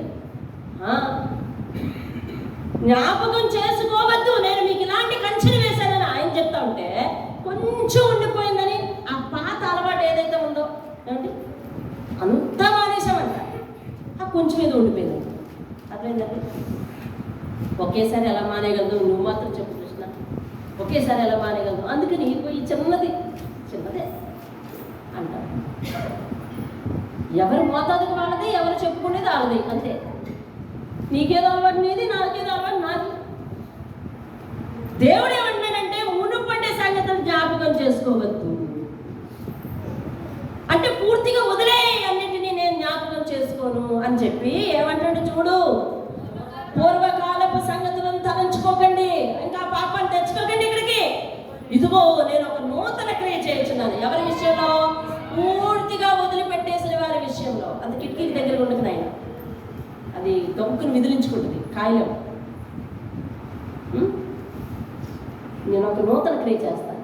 ఎవరి విషయంలో అంటే తెలుసా? పూర్తిగా వదులుకున్న వారి విషయంలో చెప్తున్నాడు దేవుడు. నువ్వు జ్ఞాపకం చేసుకోకు, తలంచుకోకట్లే, అన్నీ వదిలిపెట్టి వచ్చాయి, నేను ఒక నూతన క్రియ చేయబోతున్నాను. నీకు ఏమంటాడు తెలుసా? ఇప్పుడే. ఎప్పుడు తెలుసా? ఎప్పుడైతే అన్నీ మర్చిపోయి వస్తావో, ఎప్పుడైతే అన్నీ విడిచిపెట్టుకొని వస్తావో. దేవునికి తెలుసు నువ్వు పూర్తి మనసుతో వచ్చావో, ఏదో ఒక అలవాటుని దాచిపెట్టుకుని వచ్చావో దేవునికి తెలుసు. అర్థమవుతుందండి? ఏదో కొంత గుణగణాలు దాచిపెట్టుకుని వచ్చావేమో తెలుసు. అలవాట్లు అనేసరికి మగవాళ్ళు గుర్తొస్తారు. మనకి ఎన్ని ఉన్నాయో, మన పద్ధతులు ఏమిటో, మన పరిస్థితులు ఏమిటో, భక్తిహీనత ఏమిటో, అవన్నీ కూడా వద్దు, అన్ని వదిలేసి వచ్చాయి. ఇదిగో నేను ఒక నూతన క్రియ చేస్తున్నాను, అది ఇప్పుడే మొలుస్తుంది. ఏంటి తెలుసా ఆ క్రియ? ఇప్పటి వరకు నీ జీవితం అరణ్యంగా ఉన్నా అందులో నేను నీతి బొగ్గలు పుట్టిస్తాను. దేవుని స్తోత్రం. హల్లెలూయా. అందుకే మన బ్రతుకులు అన్నీ సమర్పించుకున్న తర్వాత మారేయండి.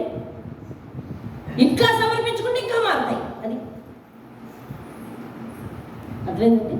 శ్రమ వచ్చినప్పుడు నా నోరు వచ్చించిన మొక్కుబడులు అంటున్నాడు ఆయన 67వ కీర్తనలో దావీదు. కిందటి వారం 67వ కీర్తన చదువుకుని 67వ కీర్తనలో దావీదు. శ్రమ వచ్చినప్పుడు బోడు మొక్కుబడులు వచ్చేస్తాయి. దేవుడు చెప్తున్నాడు అరణ్యంలో అప్పుడే అది మొలుచును. మీరు దాన్ని ఆలోచించండి. నేను అరణ్యంలో త్రోవ కలగజేస్తాను, ఎడారిలో నదులు ఉబ్బక చేస్తానంటే నీ జీవితం ఎడారిలాగున్నా, నీ జీవితం నదిలాగున్నా, నేను అరణ్యంలాగున్నా, అందులో ఒక త్రోవ కలగజేస్తాను. దేవుని స్తోత్రం కలుగునుగా. హల్లెలూయా, హల్లెలూయా. అయితే నీ లోపాన్ని చూపిస్తాను చూడు, వినండి, నీ లోపాన్ని చూపిస్తాను చూడు, నీవు నాకు ప్రార్థన చేయటం లేదు అని చెప్పాడు. అవునా? 23-22 వచ్చింది. ఎలాంటి దేవుడిని నేను? అరణ్యంలో త్రోవ కలగజేసే దేవుడిని, ఎడారిలో నదులు ఉబ్బక చేసే దేవుడిని. నేను ఏర్పరచుకున్న ప్రజలు త్రాగటానికి వాళ్ళ అరణ్యంలో ఉన్నా కూడా నేను, అంటే అరణ్యంలో ఉన్నా అంటే అటువంటి అరణ్యం లాంటి పరిస్థితులు. దానియేలు గారు వింటున్నారా? దానియేలు గారు, ఈ పరిస్థితి ఎలాంటిదైనా దేవుడు నీకు ఆ నీటి చలను పుట్టిస్తాడు. అంటే నువ్వు ఆ అక్కలతో, ఆ దాహంతో ఎండిపోయి చావం. మన అవసరత తీర్చబడుతుంది, మన అక్కర తీర్చబడుతుంది. దేవుని మీద నిరీక్షణ ఉంచాలి, పాత జీవితాన్ని పూర్తిగా మర్చిపోతాను.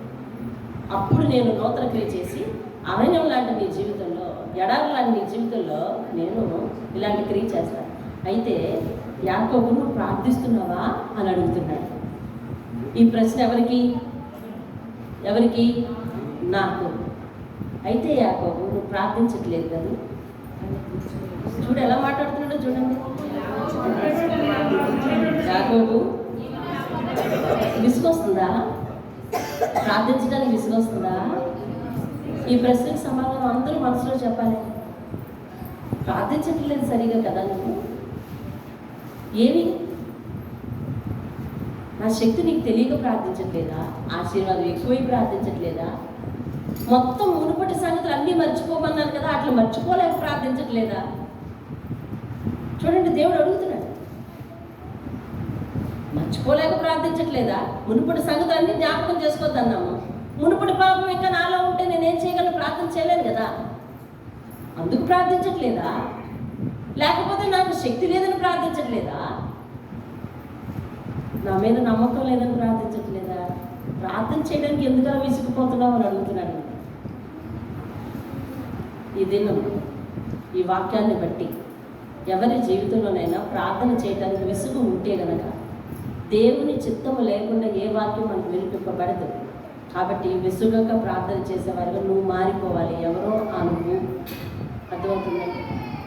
ప్రార్థన చేయడానికి విసుగా నీకు, నువ్వు మొరపెట్టట్లేదు కదా నాకు అని చెప్పేస్తున్నాడు. నీవు నాకు మొరపెట్టట్లేదు, నన్ను గురించి విసిగిపోతున్నావు నువ్వు అని చెప్తున్నాడు. చూడండి, అక్కడ చెప్తున్నాడు, వినండి. నేను అడిగింది ప్రార్థనే. ఏమడిగాడు దేవుడు అంట? ప్రార్థనే. 23వ వచనం నుంచి చదువు. దహన బలులుగా గొర్రె మేకల పిల్లలను నా యొద్దకు తేలేదు, నీ బలుల చేత నన్ను గనపరచలేదు, నైవేద్యములు చేయవలనని నేను నిన్ను బలవంత పెట్టలేదు. నువ్వు తేలేదు, నేను బలవంత పెట్టలేదు. అవును కదా? దేవుని దగ్గర బలులు తీసుకొచ్చారా మీరు? ఏమండి? నువ్వు తేలేదు, నేను అవి తీసుకురా నేను బలవంత పెట్టలేదు. ధూపం వేయవాలని నిన్ను నేను విసిగించలేదు. నా నిమిత్తం సువాసన గల లవంగ చెక్కను నీవు రోకలిచ్చి కొనలేదు. నీ బలిపశువుల ప్రభు చేత నన్ను తృప్తిపరచలేదు. సరే కదా? నీ పాపముల చేత నన్ను విసిగించావు, నీ దోషల చేత ఆయాస పెట్టావు. అయినా నేను చెప్తున్నాను విను, నేనే నా చిత్తానుసారముగా నీ అవినీతి అతిక్రమములన్నీ కూడా తుడిచివేయుచున్నాను. నేను నీ పాపములను జ్ఞాపకం చేసుకోను. దేవుని స్తోత్రం. హల్లెలూయా. ఈరోజు ఈ వాగ్దానం ప్రతి ఒక్కరిది. ప్రార్థన చేయడానికి విసిగిపోకు. ఇదిగో మునుపటి సంగతులు జ్ఞాపకం చేసుకోకు. నువ్వు మునుపటి సంగతులు నేను కూడా జ్ఞాపకము చేసుకో. నా చిత్తానుసారంగా అంటే నా ఇష్టపూర్వకంగా నీ ప్రతి పాపాన్ని నేను కడిగి పెట్టేస్తాను.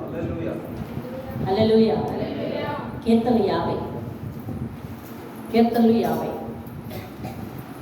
8-15 వచనాలు చూడండి. ఆయన అడుగుతున్నది చూడండి ఒకసారి. నీ బలుల విషయమై ఆ బలితే ఈ బలితే అని నేను గద్దించలేదు. దేవుడు మాట్లాడుతున్న మాటలన్నీ వినండి. చదువు రాని వాళ్ళు కూడా చాలా శ్రద్ధగా చెవిపెట్టి వినాలి. యెషయా గ్రంథం చాలా అమూల్యమైన గ్రంథం అండి. దేవుని వాక్యాలన్నీ అమూల్యమైనవి. కానీ యెషయా గ్రంథం ఒక బైబిల్తో సమానం. నువ్వు ఈరోజు ధ్యానిస్తున్న ఒక చిన్న బైబిల్. కాబట్టి చూడండి, నీ బలుల విషయమై నేను నిన్ను గద్దించలేదు, నీ దహన బలుల నిత్యము నా ఎదుట కనబడుతున్నాను. నీ ఎంట నుండి కోడిని తీసుకురమ్మని, నీ మందల నుండి పొట్టేళ్ళైనా నేను తీసుకోను. అడవి మృగములన్నీ, 1000 కొండల మీద పశువులన్నీ నావే కదా. కొండలలోని పక్షులన్నింటినీ నేను ఎరుగుదును. పొలములోని పశువులు నాకు వశమై ఉన్నాయి. లోకములో దాని సంపూర్ణతయు నాదే. నేను ఆకలి కొనినను నీతో చెప్పను. దేవుడు ఏం చూస్తున్నాడు చూసామండి? నేను ఆకలి కొన్నా కూడా నీతో చెప్పను. అయ్యా అది కావాలి ఇది కావాలి నేను అడగను. మందిరానికి రండి, పాత సంగతి మర్చిపోండి. ఏం చేయాలంటే సత్యబాబు చెప్పాలి, పాతవన్నీ కూడా చెప్పాలి, అందరూ చెప్పాలి నాతో సహా. ఎవరికి ఏం చేయాలంటే పాత పాపము, పాత అవిధేయత, పాత దుష్టత్వం, పాత ఏమండి ఆ మాట తీరు, పాత గడుచుతనం, పాత గర్వం, పాత చూపులు అన్నీ కూడా పాతవి అన్నీ కూడా జ్ఞాపకం చేసుకోవద్దు, తలంచొద్దు అసలు. అంటే ఈరోజు నువ్వు నూతన సృష్టివి అవ్వచ్చు. హల్లెలూయా. దేవుడు ఒక భరోసా ఇస్తున్నాడు. నువ్వు జ్ఞాపకం చేసుకోవద్దు, నేనే నా ఇష్టానుసారంగా నీ అతిక్రమములన్నీ కూడా తుడిచి. ఇంకా మీరు కూడా ఇంటికి వెళ్ళి ఒకవేళ దేవుడు నీతో మాట్లాడాడు కదా, ఈరోజు నుంచి మానేస్తావా, ఈరోజు నుంచి వదిలేస్తావా, ఈరోజు నుంచి ప్రార్థన చేస్తావా, ఇలా అనొద్దు. ఎవరెవరు, ప్రతి ఒక్కరికి చెవులు ఉన్నాయి, ప్రతి ఒక్కరికి మనసు ఉంది. దేవుడు ఇంత ప్రేమగా మాట్లాడిన తర్వాత కూడా ప్రార్థనా జీవితాన్ని నేర్చుకునే వ్యక్తి, లేదా పాపాన్ని విడిచిపెట్టని వ్యక్తి, మాట తీరు మార్చుకొని వ్యక్తి, మూర్ఖత్వాన్ని మార్చుకొని వ్యక్తి, ఏమండి దేవుని వలె దీర్ఘశాంతాన్ని నేర్చుకునే వ్యక్తి, ఇక దేవునికి అవసరం లేదేమో. దేవునికి అవసరం లేదేమో. నువ్వు అలా అనద్దు. భార్య భర్తను అనద్దు, భర్త భార్య అనద్దు. అర్థమవుతుందా? దేవుని వాక్యం నీతో మాట్లాడింది కదా, చెప్పద్దు. ప్రతి ఒక్కరు విన్నారు. సమర్పణ వ్యక్తిగతం. దేవుని స్తోత్రం. సమర్పణ ఏంటండి? వ్యక్తిగతం. లేదు మీ ఇంటి వాళ్ళు రాకపోతే ఇదిగో వీడియో విను. అర్థమైందా నీకు? పాతది వదిలేమని చెప్తున్నారు లేదా? వదిలేద్దరో లేదు ఇవాళ నుంచి, నువ్వు అడగడం అవసరం లేదు. దేవుని గొప్ప వాగ్దానం ఇచ్చాను, నేను పాతి అని మర్చిపోను, నువ్వు మర్చిపో. దేవునికి స్తోత్రం కలండి. ఇంత ప్రేమపూర్వకమైన పిలుపు అందుకుని ఇంకా మనుషులు మన మాట తీరు మార్చుకోకపోతే ఇంకా మన మనుషుల లెక్కల్లో ఉండని అవసరం లేదు. దేవుని సొత్తైన ప్రజల్లో ఉండమేమో. జాగ్రత్తగా చూసుకోండి. దేవుడు ఏమంటున్నాడు అని అంటే, నేను నీ పాపములను జ్ఞాపకము చేసుకున్నాను. దేవునికి స్తోత్రం కలుగునుగా. అలాగే కీర్తన 103, 11, 12 వచనాల్లో ఏముందో తెలుసా? రాసుకోండి, నేను చదివేస్తున్నాను, మీరు తీయని అవసరం లేదు. భూమికి ఆకాశం ఎంత ఎత్తుగా ఉందో ఆయన యందు భయభక్తులుగా గలవారి ఎల్ల ఆయన కృప అంత ఎత్తుగా ఉన్నది. పడమటికి తూర్పు ఎంత దూరముగా ఉన్నదో ఆయన మన అతిక్రమములను అంత దూరముగా విసిరివేశాడు అంటున్నాడు. దేవుని స్తోత్రం. హల్లెలూయా. ఏమంటున్నాడండి ఇక్కడ? అక్కడ ఏమంటున్నాడు? అంత దూరంగా అతిక్రమములు విసిరివేశాడు అంటాడు. ఇక్కడేమో నీ అతిక్రమములను తుడిచేస్తున్నాను అంటాడు.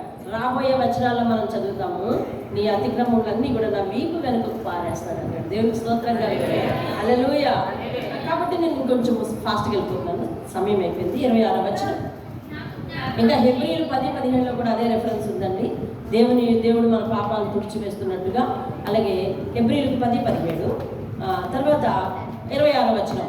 నాకు జ్ఞాపకం చేయము, మనము కూడి వాదించము, నీవు నీతిమంతులుగా తీర్చబడినట్లు నీ వ్యాజ్యమును వివరించము. దేవుని స్తోత్రం కాదు.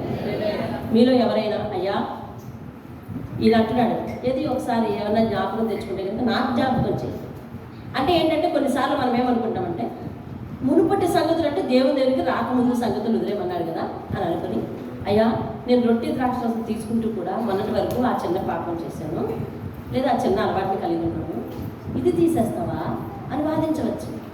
అందుకని నేను ఏమంటానంటే, రా కూడి మనం కలుసుకుని నా దగ్గర ప్రార్థించు. వాదించండి అర్థం ఏంటి? ప్రార్థించని అర్థం. నా దగ్గర ప్రార్థించు. మనము నాకు జ్ఞాపకం చెయ్యు, నేను కూడి వాదించము, నీవు నీతిమంతుడిగా తీర్చబడినట్లు నేను నాకు వ్యాజ్యం వివరించు. దేవుని స్తోత్రం. హల్లెలూయా. యెషయా గ్రంథం 1:18 అదే మాట అన్నాడు. రండి వివాదం తెచ్చుకుందాము, మీ పాపములు రక్తము వలె ఎర్రనివైనను హిమము వలె తెల్లనివిగా చేస్తాను అని చెప్తా ఉన్నాడు. దేవుని స్తోత్రం కలుగుతాడు. నిన్న అధ్యాయంలో ఎక్కడ 41వ అధ్యాయము 1వ వచనంలో వారు నా సన్నిధికి వచ్చి మాట్లాడాలి, వ్యాజ్యం తీర్చుకున్నట్టుగా మనం కూడుకుందాం రండి. దేవుని స్తోత్రం. సన్నిధికి వచ్చి ప్రార్థిస్తే ఏమంటాడు? వ్యాజ్యాన్ని తీరుస్తాను అంటున్నాడు. దేవుని స్తోత్రం కలుగుగా. రైట్, ఇది 43వ అధ్యాయానికి సంబంధించింది. 44వ అధ్యాయానికి కొంత 43వ అధ్యాయంతో చాలా దగ్గర సంబంధం ఉంది. ఆ సంబంధాన్ని దేవుని చిత్తం వరకు మీకు చూపించి అయితే అయింది, లేకపోతే రేపు నేను మొదలు పెడతాను. 44వ అధ్యాయంలో 1వ వచనము ఏమైందంటే చూడండి, 2వ వచనం నుంచి నేను చెప్తాను. నిన్ను సృష్టించి గర్భములో నిన్ను నిర్మించి నీకు సహాయము చేయువాడనైన యెహోవా. దేవుని స్తోత్రం కదా. 43వ అధ్యాయం ఎలాగైతే మొదలవుతుందో 44వ అధ్యాయం కూడా అలాగే మొదలవుతుంది. 43వ అధ్యాయం 1వ వచనంలో సృష్టికర్తను నేను అని చెప్పాడు ఆయన. అవునా? హరికృష్ణ, సృష్టికర్తను నేను, నిర్మాణకుడు నేను అంటున్నాడు. ఎలా సృష్టించాడంటే తెలుసా? ఇదిగో చూడండి, నిన్ను సృష్టించి నీకు గర్భములో, మళ్ళీ ఎక్కడ సృష్టించాడంటే నిన్ను గర్భములో. సృష్టికర్తను అంటే అలా ఆగామనే పట్టుకుంటావు, అలా కాదు. యాజ్ ఏ పర్సనల్ నిన్ను ఎక్కడెక్కడ సృష్టించాడండి? గర్భంలో సృష్టించి నిన్ను నిర్మించి, అనగా నిన్ను నిర్మించి అంటే అర్థం ఏంటి? నీకు ఎముకలు, మాంసము, నరములు అన్ని కూడా ఏం చేశాడంటే అతను నిర్మించి నీకు సహాయం చేయవాడైనా యెహోవా ఇలాగ సెలవించుచున్నాడు. ఏమని? యాకోబు భయపడకము. దేవుని స్తోత్రం. ఈ వచనాలు 43వ అధ్యాయంలో సేమ్ దానికి దీనికి పొంతన ఉంటుంది. అలాగే 43వ అధ్యాయంలో 19వ వచనాన్ని చదువుతారు మీరు. ఏంటది 19వ వచనం? ఏంటది? ఇదిగో నేను ఒక నూతన క్రియ చేస్తున్నాను అనేది అది దేవుని వాగ్దానం కదా. అది 44వ అధ్యాయం 3తోనే ప్రారంభమవుతుంది. ఏమని? నేను దప్పిక గలవారి మీద నీళ్లను, ఎండిన భూమి మీద ప్రవాహ జలములను కుమ్మరించదు, నీ సంతతి మీద నా ఆత్మను కుమ్మరించదు. దేవుని స్తోత్రం కలిగి నీకు పుట్టిన వారిని నేను ఆశీర్వదించదను అని చెప్తున్నాను. దేవుని స్తోత్రం. హల్లెలూయా. అర్థమైందండి? ఆ వాగ్దానం ఈ వాగ్దానం సరిపోతుందా? 43:19 వాగ్దానం ఏమిటండి? ఇదిగో నేను ఒక నూతన క్రియ చేయుచున్నాను, అది ఇప్పుడే మొలుచును, అరణ్యంలో త్రోవను కలగ చేయువాడను, ఎడారిలో నీటి బుగ్గలు పుట్టించువాడను అని చెప్పాడు అక్కడ. ఇక్కడ 44:3లో ఏమని చెప్తున్నాడంటే, దాహము గలవారి మీద, అనగా అవసరతలు కలిగిన వారి మీద నేను నీళ్లను, అనగా సహాయాన్ని, నీ సంతతి వారి మీద నా ఆత్మను పుట్టించి నీకు పుట్టిన వారిని నేను ఆశీర్వదిస్తాను. దేవుని స్తోత్రం. సంతానానికి సంబంధించిన వాగ్దానం, నీ సంతానాన్ని నేను ఆశీర్వదిస్తాను. ఎందుకంటే నిన్ను నిర్మించాను, నీకు నువ్వే ఏర్పరచాను, నిన్ను జ్ఞాపకం చేసుకో, నువ్వు భయపడు, నీ సంతానానికి కూడా నేను దేవుడు అంటున్నాడు. ఎలాగా, ఎప్పుడు ఈ వాగ్దానం నెరవేరుతుందంటే, అదిగో ఇందాక చెప్పాడు కదా, నీ అతిక్రమం నువ్వు జ్ఞాపకం చేసుకోవద్దు, నేను జ్ఞాపకం చేసుకో. పూర్తిగా మర్చిపోతే అప్పుడు నేను ఈ రకంగా నీ సంతానాన్ని కూడా నేను ఆశీర్వదిస్తాను అంటా ఉన్నాడు. దేవుని స్తోత్రం కదా. అలాగే 43వ అధ్యాయం 10వ వచనం మనం చదువుతాం. ఏమంటే, మీరు తెలుసుకుని నన్ను నమ్మి నేనే ఆయనని గ్రహించినట్లు మీరు ఏర్పరచుకున్న, అక్కడి నుంచి నేను తప్ప వేరే దేవుడు లేడు, ఇవన్నీ కూడా చదువుతూ ఉంటాము. అదే వచనాలు సేమ్ 44వ అధ్యాయం 6 నుంచి లేదా 7 నుంచి 8 వచనాలు ఉంటాయి చూడండి. అక్కడ ఇదిగో యెహోవా ఇలాగ సెలవిచ్చుచున్నాడని 6వ వచనంలో మొదలవుతుంది. అందులో 3వ లైన్ చూడండి, నేను మొదటి వాడను కడపటి వాడను, నేను తప్ప ఏ దేవుడు లేడు, ఆదిలో ఉన్న జనమును నియమించింది మొదలుకొని నీకు తెలియజేయచూ వచ్చినట్టు తెలియజేయగల వాడెవడు. దేవుని స్తోత్రం కలిగి అట్టి వాడు ఎక్కడైనా ఉండిన ఎడల నాకు తెలియజెప్పవలెను, ఆ సంగతి నాకు ప్రచురింపవలెను. అట్టి వారు భవిష్యత్ విషయములను రాబో సంగతులను తెలియజెప్పవారై ఉండవలను. మీరు వెరవకుడి, భయపడరు. దేవుని స్తోత్రం కలిగి ఈ మాట గురించి నేను 2 నిమిషాలు చెప్పి ముగించేస్తాను ఈరోజు. ఇంకా మన ఎదుట 8 నిమిషాలు సమయం ఉంది. దేవునికి స్తోత్రం కలిగిన కాక ఒకనొక సందర్భంలో, అప్పట్లో మేము ఇంకా సేవల్లోనికి మా నాన్నగారు వారు సేవ చేస్తున్నారు. ఆ టైంలో మా అమ్మగారికి ఆరోగ్యం బాగాలేదు. ఏదో ముక్క ఆపరేషన్ చేయిస్తానని ఏదో మా అన్నయ్య వచ్చి వెంటనే గబగబా ఆమెను తీసుకుని వెళ్ళాను. సాయంత్రం రావడం, మాట్లాడుకోవడం, ట్రైన్కి వెళ్ళటం. నాకు వెంటనే ఇదంతా కూడా స్ట్రైక్ అయిపోయి ఏదో గుర్తొచ్చేసి, ఇంత సడన్గా వెళ్తున్న లోపల నుంచి భయం అన్నమాట. ఇంత సడన్గా వెళ్తున్నారు, అనుకోకుండా ఉదయం లేదు, మధ్యాహ్నం లేదు, ఆ ప్రణాళిక వెళ్ళిపోయారు. అంతేసి ఏదైనా ప్రమాదం జరుగుతుందా అనుకోకుండా, నేను మధ్యాహ్నం వరకు అనుకోలేదు, వెళ్ళారు, ఇలా జరిగింది అని అనుకుంటామా తర్వాత అని ఏవేవో చెడు ఆలోచనలు వచ్చేసి నేను చాలా భయపడిపోతున్నాను. నాలో భయం ఎక్కువ అవుతుంది, కాళ్ళు వణుకు పట్టుకుంటుంది, ఏమండి గుండె దర్దను కొట్టేసుకుంటుంది, ఆలోచనలు విపరీతంగా వచ్చేస్తున్నాయి. అంటే ఇద్దరు ఏదో అయిపోయి హఠాత్తుగా అనుకోకుండా తొందరగా కదా మృత్యు వస్తే అలాగే తీసుకెళ్ళిపోతుందమ్మా అని అంటారు. ఈ మాటలన్నీ జ్ఞాపకం వచ్చేస్తున్నాయి కదా, అంతకుముందు నేను వినిన మాటలన్నీ. ఒకవేళ అది అలా జరుగుతుందా అని భయం వచ్చేస్తుంది. ఇంకా గుండె దద్దరు కొట్టేసుకుంటుంటూ నాకు ఏం చేస్తాం ఇటువంటి పరిస్థితిలో, మోకరించి ప్రార్థన చేద్దామని చెప్పి నేను వెళ్ళి మోకరించి, ఇందాక సాయంత్రం వరకు లేని ప్రణాళిక అనుకుంటే 1 గంటలోనే సడన్గా ఇప్పుడే ట్రైన్ ఉంటుందని బయలుదేరి వెళ్ళిపోయారు. నేను అవుతుందా, ఇంకా మేము మనిషిని పోగొట్టుకుంటామా, అనుకోకుండా మృత్యు వచ్చి అట్లానే తీసుకెళ్ళిపోతే ఎగరేసుకెళ్ళిపోతే అని అంటారు కదా అని నేను వలవలని ఏడుస్తున్నాను. బాగా ఏడ్చి బైబిల్ తెరిస్తే దేవుడు నాతో ఏం మాట్లాడుతున్నాడో తెలుసా? 7వ వచనం నుంచి మాట్లాడుతున్నాడు. ఇప్పుడు నేను నెమ్మదిగా చదువుతాను, వినండి. నా హృదయానికి ఓదార్పు ఇచ్చిన ఒక మాట, అలాగే జీవిత కాలానికి ధైర్యాన్ని ఇచ్చిన ఒక మాట. ఏమండి ఈ మాటను మహేష్ మీ అమ్మగారు ప్రయాణం వెళ్ళినప్పుడు నేను పిలిచి చెప్పడం జరిగింది. వాక్యం గుర్తుందో లేదో నీకు? అది చూడండి. ఆదిలోనున్న జనము నియమించినది మొదలుకొని, అంటే సృష్టి ఆరంభం నుంచి మనుషులను నియమించింది మొదలుకొని వాళ్ళకి నేను తెలియజేయచూ వచ్చినట్లు తెలియజేసిన దేవుడు ఎవరైనా ఉన్నారా? అంటే నేను వాళ్ళకి ముందు జరగబోయే సంగతి నేను దానికి చెప్పాను. అలా చెప్పే దేవుడు ఎవరైనా ఉన్నాడా? అట్టివాడు ఎక్కడైనా ఉండిన వేళలో నాకు తెలియజెప్పవలేను. అలాంటి వాడు ఎక్కడైనా ఉంటే నాకు చెప్పు. అలా తెలియజేసేవాడిని నేనే. నన్ను కలిగి ఉండి నువ్వు భయపడుతున్నావని దేవుడు అర్థమిస్తూ మాట్లాడుతున్నాడు. ఏమనంటే, అట్టివాడు ఎక్కడైనా ఉండిన వేళలో నాకు తెలియజెప్పవలేను, ఆ సంగతి నాకు ప్రచురించవలేను. అట్లాంటి వారు ఏమై ఉండాలంటే తెలుసా?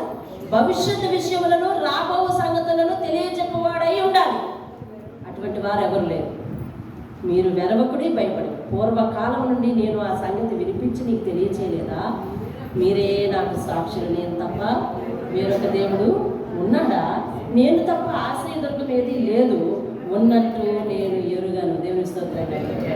అంటే ఆది నుంచి ఆ జన్మలకు ఏది జరగబోతుందో నేను ఎలా తెలియచేస్తున్నానో నీకు అలానే తెలియచేస్తాను. నీకు ఏది తెలియచేయలేదు కాబట్టి అంతా క్షేమమే అవుతుంది. ఒకవేళ నేను కాకుండా ఎవరైనా దేవుడు ఉన్నాడా? అటువంటి వారు ఎవరైనా భవిష్యత్తు విషయాలను చెప్పేవారే ఉంటే పిలిపించు అంటున్నాడు దేవుడు. నేను నీకు తెలియచేయట్లేదా? నువ్వు ఆలోచించవద్దా అని దేవుడు నాకు మాట్లాడిన సంగతి మీకు అర్థమైందండి. మాట్లాడిన సంగతి అప్పుడు నాకు ధైర్యం కలిగింది. దేవుని స్తోత్రం కలిగింది. హల్లెలూయా. ప్రతిదానికి ఇలాగ ఎంత ఆ నిమిషంలో గడబడి అయిపోయిందంటే, అపవాది నాకు ఎన్ని ఆలోచనలు పెట్టేసిందంటే, దేవుడు అడిగిన ఈ ప్రశ్నకు నాకు ఇక మిక్కడ పడిపోయింది. ఏంటది? అట్టి వారు భవిష్యత్తు విషయంలో రాబో సంగతులను తెలియజెప్పవాడై ఉండాలి. మీరు వెరవక్కడే భయపడగలరు. పూర్వకాలం నుండి నేను నీకు ఈ సంగతి తెలియచేయలేదా అంటున్నాడు. దేవుని స్తోత్రంగా.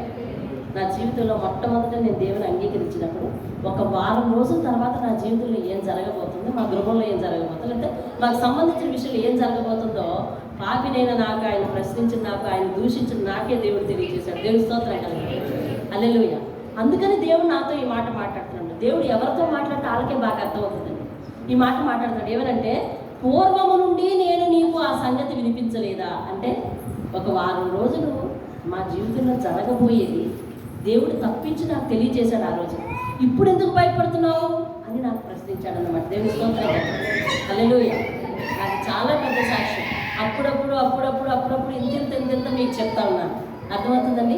నేను మొట్టమొదటి నువ్వు దేవుడు అయితే నాకు ఈ కార్యం చెయ్యు అని నేను ఆయన్ని కోపంతో అడిగిన సందర్భంలో 1 వారం రోజుల తర్వాత ఏం జరగబోతుందో అది నాకు దర్శనంలో చూపిస్తే మేము దానిని బట్టి ముందు స్టెప్ తీసుకున్నాం అన్నమాట. దేవుని చిత్తమైతే అది వరకు మీలో చాలామందికి నేను చెప్పాను, మీకు గుర్తుండే ఉండాలి. లేదంటే దేవుని చిత్తం అయితే ఇదే యెషయా గ్రంథ ధ్యానాల్లో కానీ మరి ఎక్కడైనా సందర్భం వస్తే చెప్తాను. అందుకే దేవుడు ఈ రోజు నన్ను అడుగుతున్నాడు, ఇప్పటికిప్పుడు మీ అమ్మ ప్రయాణం అయిపోయిందని ఏదో జరిగిపోద్దని అనుకుంటున్నావు కదా, పూర్వం నుండి నేను నీకు ఆ సంగతి తెలియజేయలేదా? ఇప్పుడు ఎందుకు అలా భయపడుతున్నావు? నేను కాక నాలాంటి దేవుడు కలిగి నువ్వు భయపడవచ్చునా? నేను కాక ఎవరి నుండి పిలు, వాళ్ళు భవిష్యత్తు విషయాలను చెప్పువారై ఉండాలి అంటున్నాడు దేవుడు కాక. సవాలు, దేవుడు కాక భవిష్యత్తు విషయాలు చెప్పువాడు ఎవరు లేదు. పూర్వం నీకు చెప్పింది నేను కదా, మరి ఇప్పుడు నేను చెప్పనా? నీ జీవితంలో ఏదో జరిగితే చూసారా, ఆయనతో సంబంధం ఉంటే ఆయన మాటల యొక్క లోతు ఆయనకే తెలుస్తుంది. గతంలో నాకు ఆయనకి అటువంటి అనుభవం ఉంది. నేను అడిగాను, ఆయన చెప్పాడు. ఎప్పుడో జరగబోయేది చెప్పిన వాడిని ఇప్పుడు చెప్పనా? ఎందుకలా భయపడుతున్నావు? లేదా ఎవరి నుండి పిలిపించు, భవిష్యత్తు విషయాలు చెప్తానేమో ఆలోచించుకో. ఏమండి, సేమ్ అలాగే మహేష్ వాళ్ళ అమ్మగారిని బండెక్కించి వస్తామన్నాడు. అలాగా ఆయన్ని అదే సమయంలో నేను పలకరించడం అదే మొట్టమొదటిసారి. దేవి నాకు ముందు గుర్తుందామని, దేవి నాకు ముందుగానే పరిచయం. అప్పుడు దేవి ఇక్కడే ఉంది బాబు రండి అని చెప్పి ఆ రోజు కూర్చోబెట్టి వాళ్ళ అమ్మగారిని బస్సు వచ్చిన తర్వాత అప్పుడు కూర్చోబెట్టి ఇంచుమించు 11 గంటల వరకు ఆయనకి ఇదే యెషయా గ్రంథంలో నుంచి అనేక రచన, విగ్రహం గురించి సత్య, దేవుని గురించి సత్య, ఇదిగో ఇదే దర్శనం. ఫస్ట్ నాకు ఈ బెంగ వాళ్ళ అమ్మగారు వెళ్ళిపోయిందని ఆలోచించుకుంటా వస్తూ ఉన్నాడు ఆయన. ఆ విషయాలు ముందు ఈ దర్శనం చెప్పి తర్వాత అన్ని విషయాలు కూడా ఆయనకి చెప్పి నన్ను బలపరిచిన ఉదంతం దేవుని స్తోత్రం. నీ అనుభవమే వేరొకరిని బలపరచాలి. నీ అనుభవమే వేరొకరిని యేసు భక్తిలోనికి లోతులోనికి తీసుకెళ్ళాలి. దేవుని స్తోత్రం. హల్లెలూయా. కాబట్టి 43వ 44వ అధ్యాయాన్ని ఇంకా ముందుకు వివరంగా ధ్యానిద్దాం. మోకరించండి, ముత్యం లాంటి మాటలు తీసుకుని మనం వెళ్దాం. దేవుని స్తోత్రం కలుగును గాక. హల్లెలూయా. 2వ వచనం, నీవు జలములో పడి దాటున్నప్పుడు నేను నీకు తోడయుందును, నదులలో పడి వెళ్ళినప్పుడు అవి నిన్ను నీ మీద పొర్లిపారము, అగ్నిలో పడి నడిచినప్పుడు కాలిపోవు జ్వాలలు నిన్ను కాల్చవు. దేవుని స్తోత్రంగా లేదు. హల్లెలూయా. ఇది మన జీవితానికి సరిపడిన మాట. దేవుని స్తోత్రం కలుగును గాక. రైట్, మోకరించండి, ప్రార్థించండి. మహాగణుడైన మా తండ్రి, ఈ పరిశుద్ధ పాదాలకు వందనాలు, స్తుతులు స్తోత్రాలు చెల్లిస్తున్నాను నాయన. సాయంకాల సమయంలో ఎన్నో విషయాలు మీరు మాట్లాడారు అయ్యా తండ్రి. నాయన, సృష్టించిన వాడను, విడిపించిన వాడను, పేరు పెట్టి నిన్ను పిలుస్తున్నాను, నా సొంతం నువ్వు చెప్పిన నీ వంటి దేవుడు నువ్వు ఎక్కడా ఎన్నడూ చూడలేదు. అయితే ప్రభువా తండ్రి, మాకు లేఖనాలు కనిపిస్తున్నావు, ఎలాంటి భరోసాలు ఇచ్చావయ్యా. మునుపటి సంగతులు మీరు జ్ఞాపకం చేసుకోకండి, పాపాన్ని కొనసాగించకండి, నేను కూడా జ్ఞాపకం చేసుకోను అని మీరు సెలవిస్తున్నారు. నేనే నా చిత్తానుసారంగా నీ అతిక్రమములను తుడిచివేస్తాను. ఇదిగో నేను ఇప్పుడే నూతన క్రియలు చేయబోతున్నాను, అది ఇప్పుడే మొలచును. దాన్ని ఆలోచిస్తావా? అరణ్యంలో త్రోవను కలగ చేయబడను, ఎడారిలో నీటి బుగ్గను పుట్టించు నేను. అయితే నువ్వు ప్రార్థన చేయట్లేదు కదూ, నాకు నా విషయంలో విసిగిపోతున్నావు కదూ అని మాట్లాడుతున్నారయ్యా. అట్టి పాపము మాలో ఉన్నదని ఎంచి మీరు మాతో మాట్లాడిన సంగతులను హెచ్చరికలు సంఘము శిరసా వహించి రేపటి నుండి మునుపటి సంగతులను మర్చిపోయి నూతనమైన వ్యక్తిగా ప్రార్థన చేయటానికి నీ దగ్గరకు వచ్చి లోబడి సంబంధించిన మనిషిగా నీ ఎదుట కనపడడానికి సహాయం చేయి. నీవు నిర్మించావు, గర్భంలో తండ్రి సృష్టించావు, రూపు ఏర్పరిచి అని మీరు సెలవిస్తున్నారు. ప్రియా, నీ మహిమను మేము ఎక్కడ దాచుకున్నాను. ఏ ఏ వాక్యాల్లో అట్టి సంగతులు ఉన్నాయో మాకు తెలియజేయమని. నీవు చెదరిన వాడవు, చెదిరిపోయిన పరిస్థితి నీదైనా నేను సమకూరుస్తాను. భయపడితే తూర్పుకు ఆజ్ఞయిస్తాను నీ సంతానాన్ని రప్పించు, పడమటుకు ఆజ్ఞయిస్తాను నిన్ను సమకూర్చు, దక్షిణానికి ఆజ్ఞయిస్తాను విడుదల చేయమని, ఉత్తరానికి ఆజ్ఞయిస్తాను బిగపట్టవద్దు. నేనే దేవుడని సెలవిస్తున్నాను. నీ ప్రేమపూర్వకమైన ఆహ్వానాన్ని మన్నించి మేమందరం నీకు ఇష్టకరమైన వ్యక్తులుగా మారడానికి సహాయం అనుగ్రహించండి. నీవు నాకు ప్రతిష్ఠిత జనము, స్వకీయ ధనము, స్వకీయ జనము, స్వకీయ సంపాద్యం. మీరు నా సొత్తు, అందుకు పేరు పెట్టి పిలుస్తున్నారు అని మీరు సెలవిస్తున్నారు. ఇంకా మీ గ్రంథంలో ఏమేమి అమూల్యమైన మాటలు ఉన్నాయి, అవన్నీ మాకు ఏదైనా చేయగల శక్తివంతుడు, భవిష్యత్తు విషయాలను మాకు చూపి నడిపించి దర్శనాలను కలగజేసి వాటిలో కీడు నేళ్ల వాటిని దూరపరిచే దేవుడవు, మేలనివి జరిగించే దేవుడు, దర్శనాల ద్వారా మమ్మల్ని సరిచేసే దేవుడవు, మా అతిక్రమంలో ఆయన మేము విడిచిపెట్టి వచ్చిన నాడు మమ్మల్ని హక్కును చేర్చుకునే దేవుడు. ఇంకేమైనా పాపం నా మీద ఉంటుందేమో అని నీకు అనుమానం ఉంటే రా, సన్నిధికి రా, ప్రార్థించు, వ్యాజ్యం నేను తీరుస్తానని చెప్తాను. నేనే కదా నా చిత్తానుసారంగా నీ అతిక్రమం తుడిచివేస్తానన్న తర్వాత ఏ పాపము నీ మీద రాజ్యం వెళుతుందని మాకు తిరిగి మాట్లాడిన దేవుడు.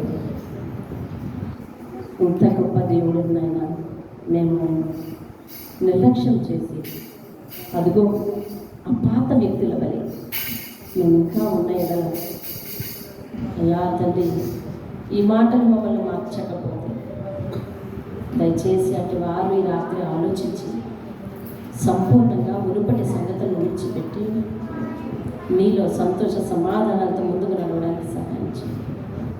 అరణ్యం లాంటి వారి జీవితాలలో తోకలు చేయండి. ఎటు వెళ్ళాలో దిశ లేని పరిస్థితి, ఎడారి లాంటి వారి జీవితాల్లో నీటి బొక్క చేయండి. ఆసరా కల్పించండి అయ్యా, ఆధారం అవ్వండి తండ్రి, అవసరతలు తీర్చి నాకు తోడుగా మాకు తోడుగా ఉన్న దేవుడు. అదిగో ఆ మునుపటిలో కొంచెం కూడా మాతో మేము తెచ్చుకోవడానికి వీలేదు. గట్టిగా మమ్మల్ని శుద్ధి చేసి నడిపించి యేసు పరిశుద్ధ నామములో అడిగి వేడుకుంటున్నాను పరమ తండ్రి. ఆమేన్, ఆమేన్. యేసు రక్తమే జయం, శిలువ రక్తమే జయం. ప్రభువు యేసు నామమున సంపూర్ణ విజయం కలుగునుగాక, అపవాది క్రియలకు నాశనం కలుగునుగాక. ఆమేన్. తండ్రి అయిన దేవుని ప్రేమ, కుమారుడైన యేసుక్రీస్తు వారి యొక్క కృప, పరిశుద్ధాత్మ కరుణ సహవాసం ప్రయాసతో వచ్చు వీరందరికీ సదాకాలంతోడే ఆయన ఇచ్చిన ప్రతి వాగ్దానం వారి జీవితంలో నెరవేర్చి నడిపించును కాక. ఆమేన్. అందరికీ దేవుని పేరు శుభవందనాలు తెలియజేస్తాను.